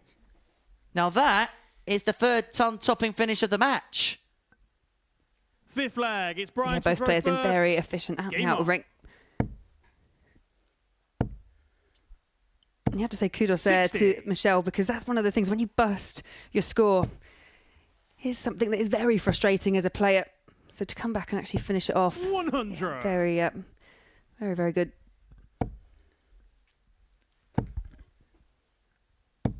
$108. Well, he really is moving ahead of steam. He had that first leg where both players pitter-pattered around the outer ring. 140. Since then, Roman has been excellent. 55. He's en route. But Van der Horst has a counter-attack. 125. Yeah, we've seen this a few times from Van der Horst as well. Just when you think it's going the way of the opponent. 92. Michel, you require 136. You can't add the 136 to the 105. Sorry, the 110. 100. Brian, you require 114. He's left himself on a double, though. No. 11. Okay. Michel, you require 36. Okay, that's all I've got to say about it. I'm speechless. 18. Brian, Yeah, you he has require had a bit of a let-off, but 103. could have been on something much, much better. To win the match, double 16 Game for shot, 103 and the to get match, over the Brian line.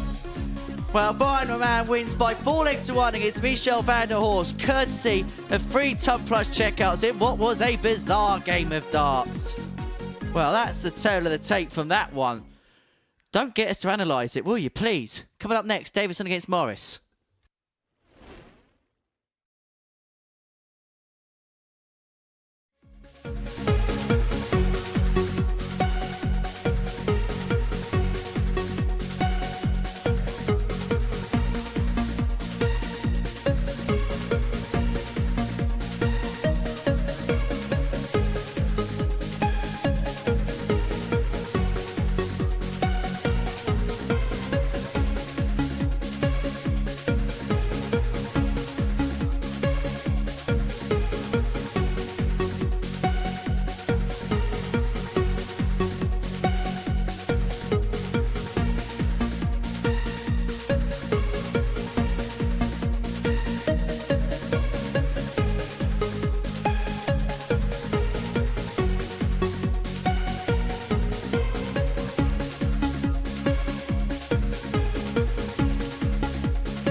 how have I gone from being top of the tree to not being able to let go of my darts? And I honestly think I'd just get destroyed on that tour. I think it would kill me confidence-wise. You get in the top 2 of the development tour, you get offered a tour card. Yeah.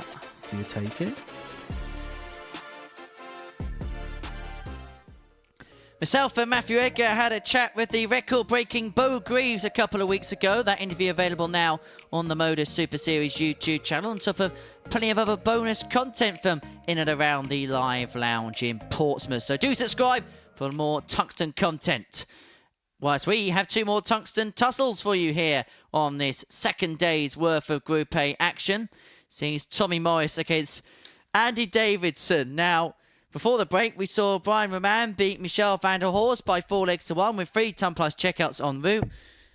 Get your hard hats on, everybody, because this is going to be quick. Davidson up against Morris, and once again, we mentioned 5 minutes 41 being the quickest game in Super Series history.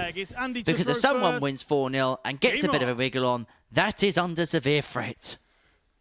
Yeah, from what I've seen today, I totally agree.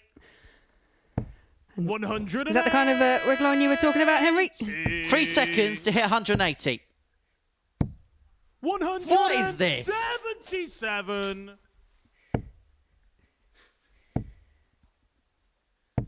$45. Well, can Tommy back that up? 59. Well, the start was most definitely explosive from both of them. 40. Well, and it's certainly quick.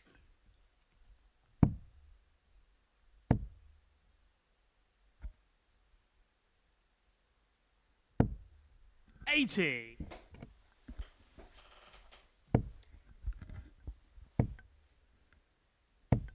140. Now, Morris shouldn't have been there in the first place. Davidson could punish. 96 to take out the 50. first leg. And you require 96. 81 left 64. to leave double Tommy require 16. Morris 135.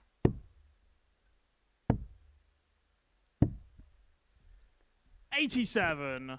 Andy require 32. Yep, so for a holder throat, 32 required. Game shot on the first leg. 17 Andy dart. Davidson. Opening holder throw there for Andy Davidson. Second leg. It's Tommy to throw first. Game on. Tell you one thing, Jack Garwood's going to have a nice nap tonight, isn't he? 125. He's doing well. He's keeping up.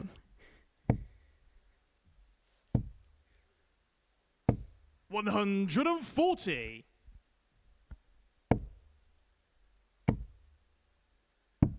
127.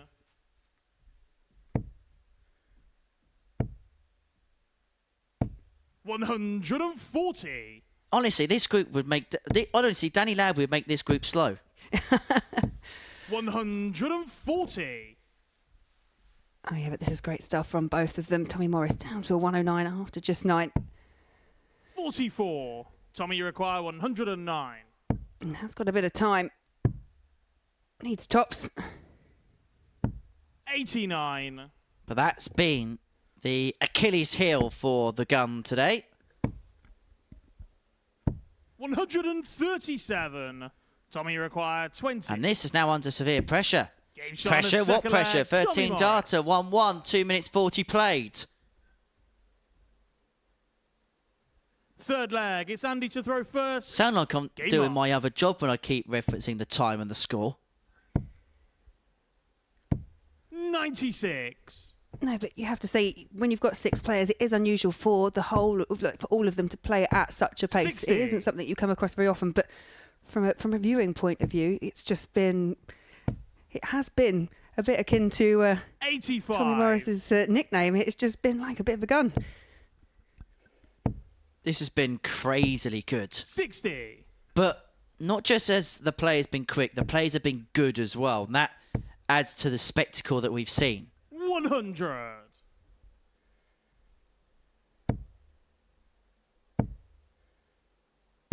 180. 27. Yeah, well, a win here for Tommy Morris would see him go through the card today. 95.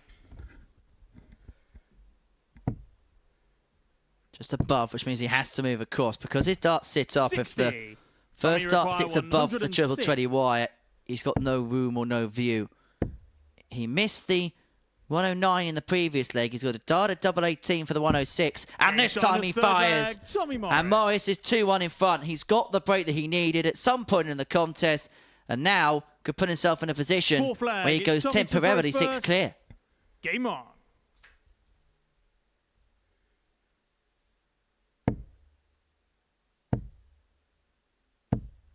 $55. Well, another good contest. The 96. averages there, very reflective of that. Yeah, you're still yet to see one of the ton-topping averages. I will say the consistency between the whole field has been very, very solid, mid to high 80s into the 90s. Tommy Morris, in my opinion, has probably been the one that's threatened that ton average more than any other player. 41. And that's reflected on the fact that he has won every game so far to date. Couple of legs away from completing the cards. Really looking forward 99. to punching the numbers tomorrow morning to see how everybody's progress went on Tuesday. The numbers for day one were fairly 100. good. Today has been another step above. 58.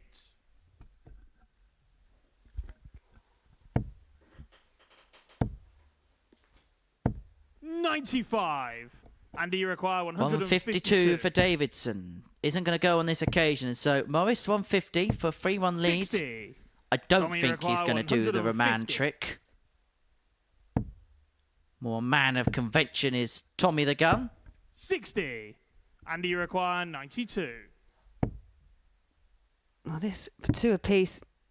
Can he use that? Yes, he Gates can. on a full And we are flag, again Andy at a level Davidson. game, 2-all. I do think we're going to see the 150 though. We Fifth will. flag. It's Andy It's to going to throw happen. first. Game on. Could happen tomorrow with Roman. Who knows? 55.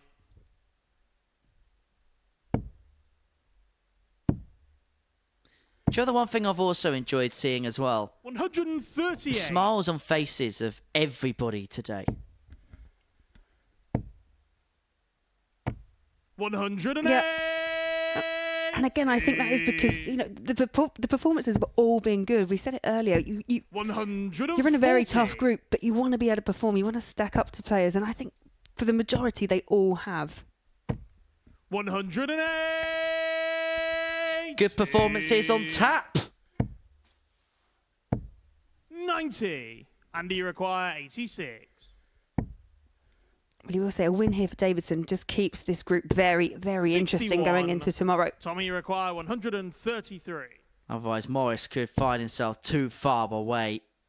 We have too little time remaining. 93. But he has asked the And you question of require Davidson 25. here. He's left tops after 12.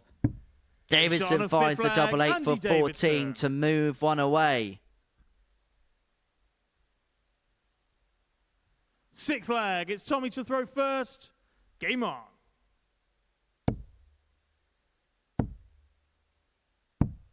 $80.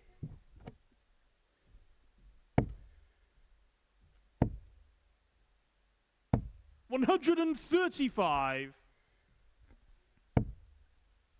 We spoke in the break, didn't we? That we felt both these players were very 100. good front runners, and neither of them are letting the other get too far ahead. And Davidson now going for that finishing line. 96.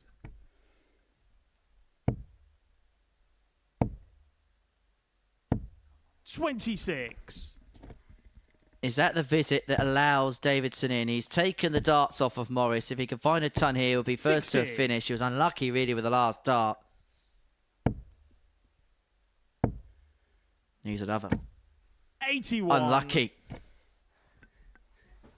Yeah, that last one took quite a big deflection 125. and a great adjustment there on the last for Andy Davidson. 100. And you To get the job done, to condemn Morris's first defeat of the day and to keep himself very much in the mix He's going to have a dart in his hand at double 9, 67. which goes just Tommy wide required off to the left. 114. Morris for tops. 74. Yeah, and he and misses require the target. 18. So 18 for Davidson. Game shot. And Davidson does find the double, does get that 4-2 victory over Tommy Morris. Denies Morris running through the card, but does keep the group very, very interesting. Morris still top with 14, but Davidson just behind. And there you can see the averages, 92-38 for Andy Davidson. Tommy Morris with a 91, but it's that 50% checkout for both of them. They have been highly competitive, but do join us for the last game as Ashley Coleman takes on Devon Peterson.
Welcome back to the Modus Super Series, where we're joined alongside Tommy Morris, who's going to go into the final day as far as Group A is concerned.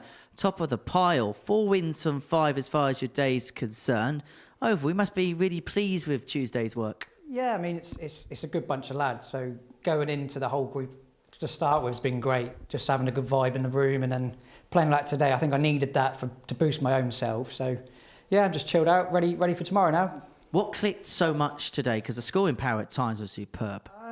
Just so relaxed, really. There's a good vibe in there. Like I said, we got the music going. It sounds crazy. I don't drink a lot, as you know. So I think I got my head on, had a nice meal before I started. So yeah, I'm in good spirits. The scoring was superb, and then at times the finishing, it felt better today than it did on Monday. Yeah, I mean, yesterday, wow. I mean, I think I had like 60 darts at a double. It just shows how well I can play, and I need to take them chances. So going in tomorrow, if I can have a day like today, great. Then it's sort of over the line. So yeah, it's been a good day. A little bit of frustration with that last game against Andy, or do you just? So I was just really relaxed. I mean, I think I was too relaxed. I think that's what got me. Being 4 points clear at the time, I think going in tomorrow having an advantage, being a game ahead. That's a good frame of mind for myself. So, yeah. What's happened to the gun celebration? Oh, it's coming. It's coming. I got respect for my players this time, so I've got to do it when it matters, not in front of them. So it's more of a respect thing. I get that. Very fair. I tell you what, he talks a good game. He's a little bit like your mate Scotty. Yeah, I mean, cheers for your job, Scott. I'll be taking over soon, mate. Well, if you win Group A, then you've got a couple of days. That's it. I can chill out, yeah. Well, we wish you all the very best tomorrow. Thank you for popping up today. We've got one more game to go. It sees Ashley Coleman in action against Devon Peterson. I'm going to run over to the commentary box to join Lloyd while I see preps his notes for some commentary gigs soon. Oh, yeah, great to hear there from Tommy Morris, who, Scott Mitchell, if you are listening, he is after your job. Well, he's got a job to do first, but he is going into tomorrow sat top of the table on 14 points, but that man there on your screen, Ashley Coleman, he sat on 10 and would like to keep in touching distance of top spot. A win here would just put him the one win behind. But for Devon Peterson, mixed day in terms of the way he's played up on the hook. He has had the one win, but that came at the very first game when he beat Van der Horst 4-1. Game on.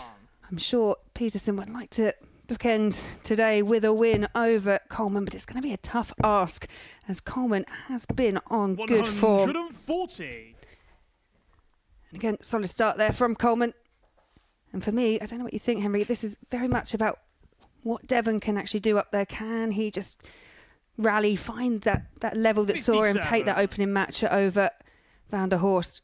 It's just about finding what is left in the tank as far as he's concerned. Drain it, empty it, go again tomorrow. But this is a tough ask against a player who all day has just been sniffing around the periphery. 100. It's not been a bad game in there for Ashley at all today. Come out the wrong end a couple of times to 4-3 defeat, but by and large there was a lot of positive signs, and Devon himself at points could count himself a little bit unlucky. Okay, the last game against Bayern didn't quite go to plan, but prior to that there was some decent stuff from him. Yeah, and I thought it was quite an interesting chat that you just had there with Tommy, who we've heard he's eyeing up Scott Mitchell's job, but just seemed quite relaxed, quite confident, quite pleased with how the day went, and rightly so, although he didn't quite complete the card. 40. Much better than yesterday, and something to forge forward for, as is that for Ashley Coleman. 13 data to lead 1-0. Just feels at home now, doesn't he, on this stage, just Tommy Morris. That's that man, Ashley, who played in front of a crowd at the Influencer event a couple of weeks ago, hoping to play in front of a crowd properly this Saturday at a finals night.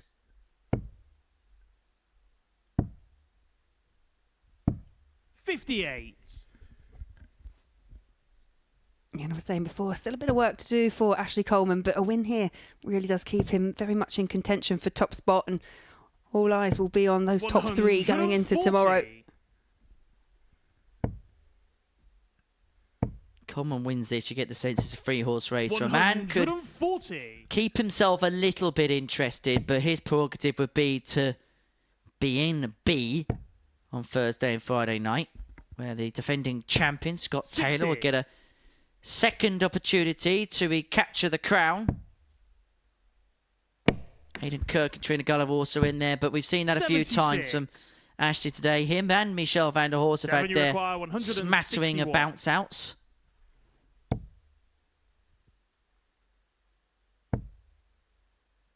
It's all about laying up there for Devon with Coleman all the way back on 227. He's lifted himself on 27.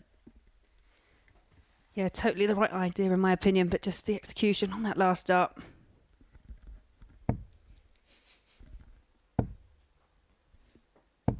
$60. Devon, you require 27. Double 8. Double 4. 19. Well, Peterson's head would hit the pits if Coleman took this 167 out. Up for the treble 20. Would have left the bull. 77. Again, another bounce out. Devon, He's you had a require few, 8. but does give another opportunity here to Devon Peterson. Must convert, you feel, on this occasion. Double 2. It does find the target. Devon Peterson.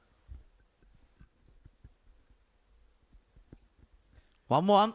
Third leg. It's Ashley to throw first. Game on.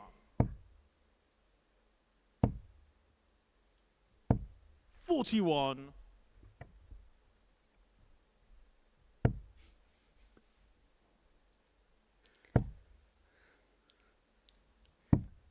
29.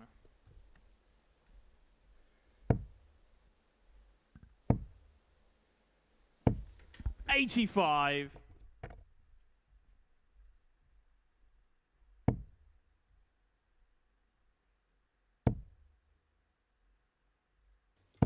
140. Yeah, better there from Peterson. Just keeps himself his nose ahead in this game. 95.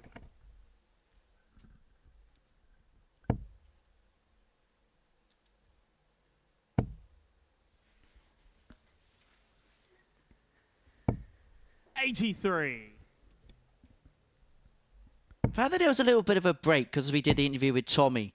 There's usually been, the players have been off and on. They've actually had a little bit of a break. Has that actually transpired against them a little bit in this particular contest? In some circumstances, I would agree, but we have kind of flown through the game. So they just had a few more 40. practice starts on the stage. I don't think it really upsets the rhythm, but we're coming to the end of day 2.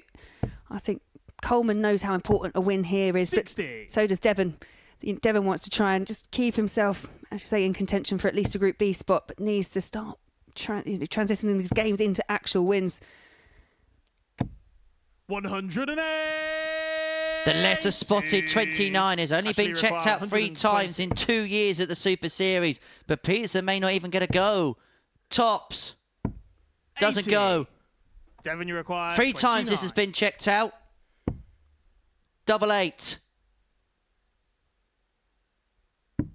For the 29.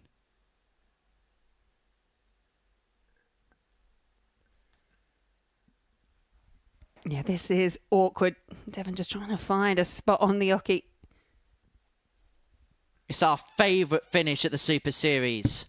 But Peterson No cannot score. net. He's buzzed it. Ashley, you require 40. Game shot on the 2-1 third leg. Coleman. Ashley Coleman. Gets himself in front. He has survived the mini scare from the South African. 4th leg. It's Devon to throw first. Game on.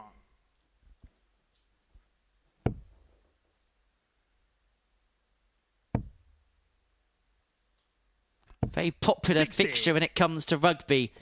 England against South Africa. 100. Peterson, especially in these last few games, he's creating the opportunities. He's getting the chance at the outer ring. 140. He lost 4-1 to Brian Roman. It was 1 from 9. Had the 3 attempts in that 4-0 loss to Davidson. 60.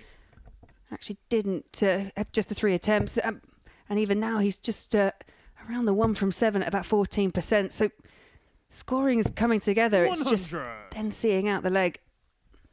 Put all the pieces of the jigsaw together. 60. And there's always this irony as a dart player that when you have a good scoring leg and you can't finish it, it's very frustrating. But then you have a leg where you don't score so well and then you check out straight away. 41. You can get those 2 things together. I mean, that is the perfect recipe for a top dart player. It's the recipe everyone's still searching for. 140. Yeah, there's very Devon, you few that require have quite got that 160. right. There's a young lad called Luke Little who's doing okay at it. Yeah, and one called Bo Greaves who's doing very well at it as well. 45. Ashley, you require 141. I feel like there was a psychiatrist couch of, yes, I remember all about it with 55. Bo Greaves Devon, you there. require 115. Well, the 115 is going to go for Peterson. Coleman may just have an opportunity to the ball, but an opportunity 43. nonetheless at the 86 Ashley to break the require throw and to 86. move himself 3-1 in front. Went for the bullseye first. Goes back to the ball. Cannot find the ball. 52. Devon, you require 72. 6. He's been good on this today. It's a rare miss. I think it's the first time I've seen him come inside on it. 66. Yeah, I think Ashley, you're you right. require 34. This one also awkward. 17, just a little lift. Game shot on a Practice makes perfect. Coleman breaks, leads 3-1, and now throws for the match. Throws for our final game of the afternoon session. Those Fifth doubles leg, at the it's Ashley to throw end, first. at the bottom of the board. Double Game 3, on. double 17. You have to attack them. You have to go for them. But there is always this little niggling doubt in the back of your mind that you don't want to split. 41. And especially on that second dart, you just saw it drop there from Coleman, but actually adjusted very well. 80.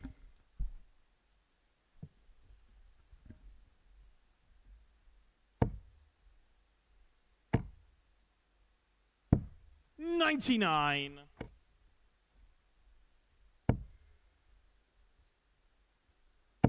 Mind if you've missed any of the action.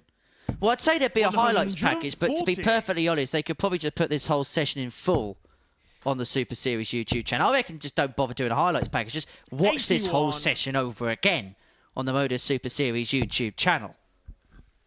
Yeah, there have been some outstanding moments and it has been a real rapid pace. 55.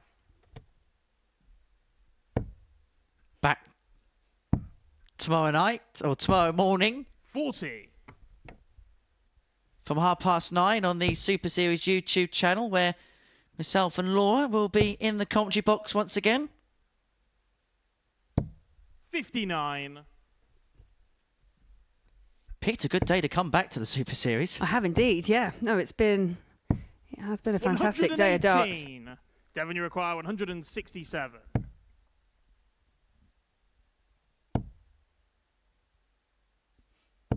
45. Ashley require Coleman 1-2-2. Both players are 1-2-2. This to win the match. Bullseye to finish with a flourish. 86. This to save the contest. Devon, you require 122. Yeah, also trying to search for that treble to leave the ball and just hit into the other dart. 54. Well, Ashley we have seen a 36. superb day of darts here at the Super Series. It started with a 4-1 win for Coleman, but it's not right now going to end with a 4-1 win for Devon, Coleman. you require 68.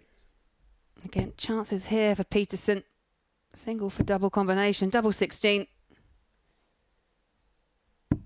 Gave Sean a fifth And that was flag, better from Devon Peterson. Back to 3-2. Back on throw. Devon has the Sixth darts flag. to It's send us to Devon leg throw 7. first.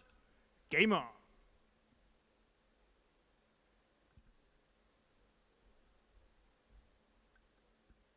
Jack Garwood's got his wallet out. I think there was a moth on stage. 60. I'm going to cop that later. I think it could be deserved, actually, Henry. 60.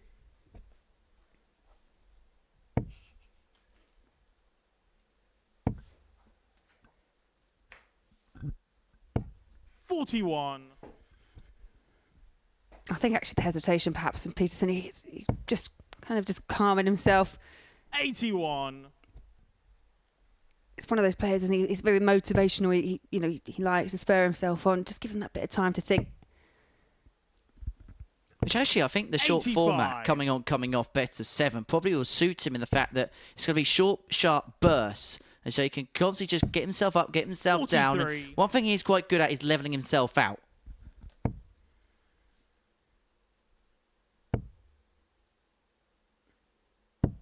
$59.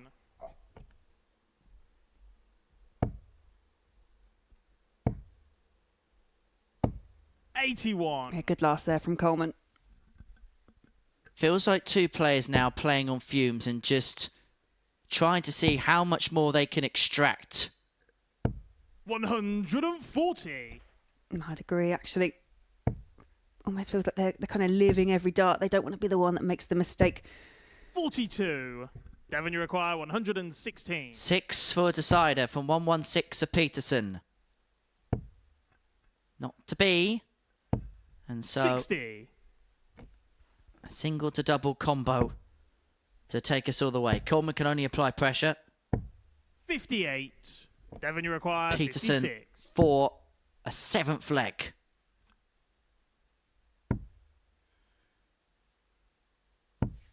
$36. Doesn't go. Ashley require Well, this would be some 136. way to cap off someday. Not to be. 51. Peterson comes back for Devon, double you 10. require 20. Width of a wire, and now just inside the 5. So Coleman back 16. again for the match. 85 Ashley required. require 85. Double 9. 67. Doesn't go. He's had a couple of darts to Devon, that you particular require target 4. to win the match. Just needs to lift over the top and finds the target, and we do have a last leg decider between Ashley Coleman and Devon Peterson. I don't know what you think, but if Peterson is to win this match, I think Coleman will look at it as a real big opportunity missed. He's had 3-4 match darts to take the game. Well, it just gives him so much work to do tomorrow, and forget about winning the Group E. Then him and Roman are kind of log-jammed into battle in terms of Group B spot, and Devon Peterson wouldn't be out that particular race. He'd only be a couple of points behind. This leg, little by little, has got big implications on it.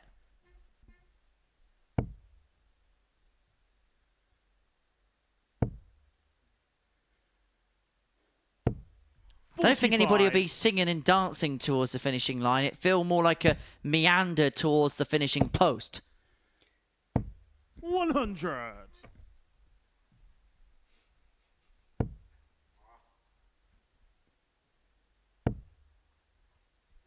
Yeah, and I think we've seen this before, where Peterson he fights so hard to get it back on a level ground, and then just that very last leg can't convert it. But this is good from Coleman, a real fight as he sees another one go on the floor. He said he's had a few slip out the hand, and the way the dart's going into the board, there's been a lot of clatterings today. You could almost put your house on him 95. having bounce outs. Ashley and in leg 7, 96. he could win it on 96. And double-double. 39. Yeah, all Peterson can do now is try and get that 140, put that pressure on. 100. Ashley requires For the match 57. and for a 4-3 win. That's another big number missed. It's only one at tops. He only needs one at tops. And Ashley Coleman gets the better of Devon Peterson by 4 legs to 3 in our final game of the day. Coleman puts himself onto 12 points, puts himself a couple behind Tommy Morris at the top of the table going into tomorrow afternoon's proceedings here at the Live Lounge in Portsmouth. Myself and Laura Turner will assess all of the action in the studio on the other side of this short break.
And that man, Scott Taylor, is going to be defending that title on Thursday evening. But as far as Tuesday's action is concerned, well, it was fast, it was furious, it was frantic. Myself and Laura Turner have been dizzy in the commentary box, to be perfectly honest with you. These are the results set from the 15 games that we've seen on this Tuesday afternoon. Well, it was a fantastic day for Tommy Morris in the end, winning 4 from 5. It is he who holds the ascendancy as far as the top of the group is concerned. Laura Turner is alongside me. What did Tommy do so well today in your mind? Well, we kind of touched on it, didn't we, this morning, and he even mentioned it when you had a chat with him, that yesterday just he carved out so many opportunities. He scored very well yesterday, but just 60 darts at a double, but didn't convert enough of them. Today, that was better.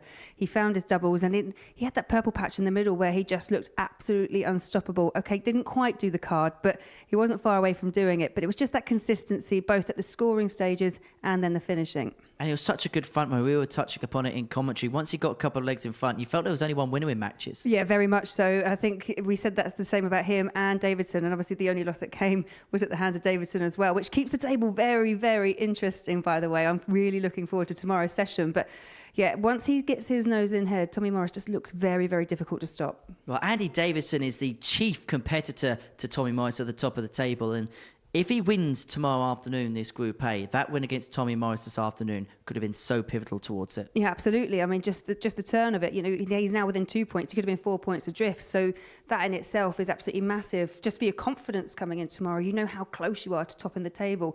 So yeah, I think retrospectively, when you look back on it, if it is Davidson that tops it, that was a key moment. What was so impressive from you today? Just the fact that, you know, he's a debutant here, and he really didn't look any part of a debutant. He just looked very comfortable up there. And when he was behind, because he found himself behind every so often, but when he was behind, he found another gear. You know, he absolutely, that treble 20 today took an absolute battering from most players, but Davidson was definitely one of them as well. So just the whole package. And, you know, it's one of those players that perhaps, you know, next time he comes back as well, obviously he's got to do this week, but if he comes back again, he could be stronger and stronger. As I mentioned it this morning, could be another little Tom Sykes on the way. Right, talking about treble 20 hitting. Do you want to have a look at the Brian Roman? Yeah. Brian 180s again. Absolutely. Have a look at this. This is in the game against Ashley Coleman. He's 3-0 down, and then he decides to pull off one of the most remarkable moments we've ever seen here. Now, we thought the first one, yeah, okay, that's a little bit of fun. Then he does it again.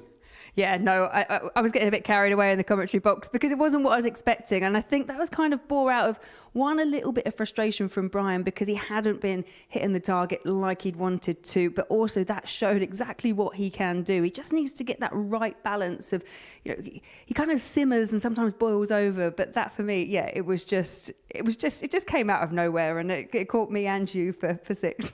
He's one of those players, because he plays with an edge, that's got to be on the right side. Anything too much, anything too little is not right. It's almost got to be like Goldilocks, where it's got to be perfect in the middle. I think so, yeah. You can just see when the frustration actually takes over, and that's when obviously you don't necessarily always get the best starts. Every player, you know, they want to go up there, they want to perform their best, and it doesn't always happen. You know, we're human at the end of the day, and it's just controlling those emotions and that frustration more than anything else. But yeah, you know, that was absolutely delightful. Honestly, I thought we were going to get to the 141 and have a no-look 141 at the end, the way he was going. Didn't quite happen, but honestly, tomorrow I'm expecting more of the same. If that happened, you would have had to have subbed us out the commentary box. We would have been completely done. Right, day 2 is done. Let's have a look at the table as a result of it, because Tommy Morris has a big lead going into Wednesday's play. He's got a 2-point advantage from Andy Davidson and Ashley Coleman, respectively. Ashley, who kind of dug as much as he could out of today, really, didn't he? Yeah, and he had to dig in really deep in that final match against Devon Peterson, because that would have really made the table look even more different than what it does at the moment. So,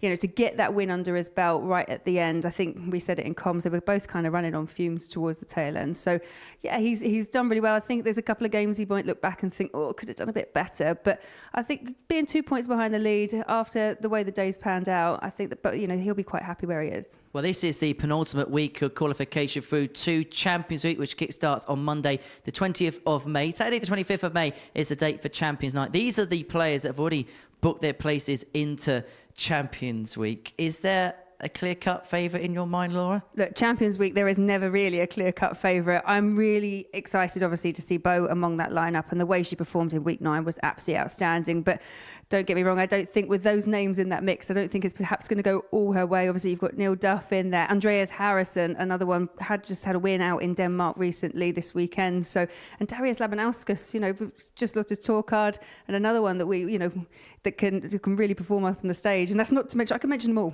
I really could mention them all. But for me, you know, obviously excited to see what Bo can do. Well, it should be fun. The action kickstarts Monday, the 20th of May. However, we've still got another day here at the Live Lounge Report. So do join us tomorrow from 9:30 a.m. on the Super Series YouTube channel for that. It's been fast, it's been frantic, and it is the Gun who's under starters orders going into the final day's play.